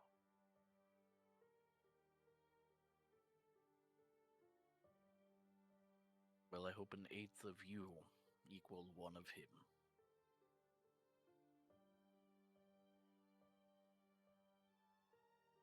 Want us to wait here?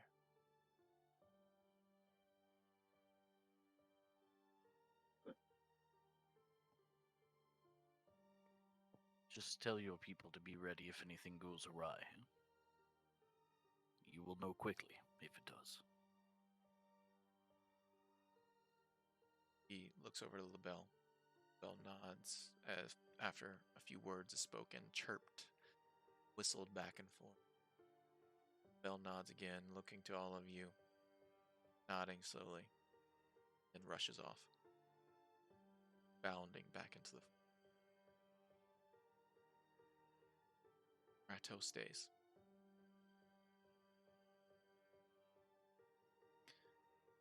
And we'll end tonight's episode session. That thank you guys so much out there. You guys out there hanging out with us tonight. Appreciate you. I know it's been a wild ride. A lot going on. It's been fun. Thank you so much.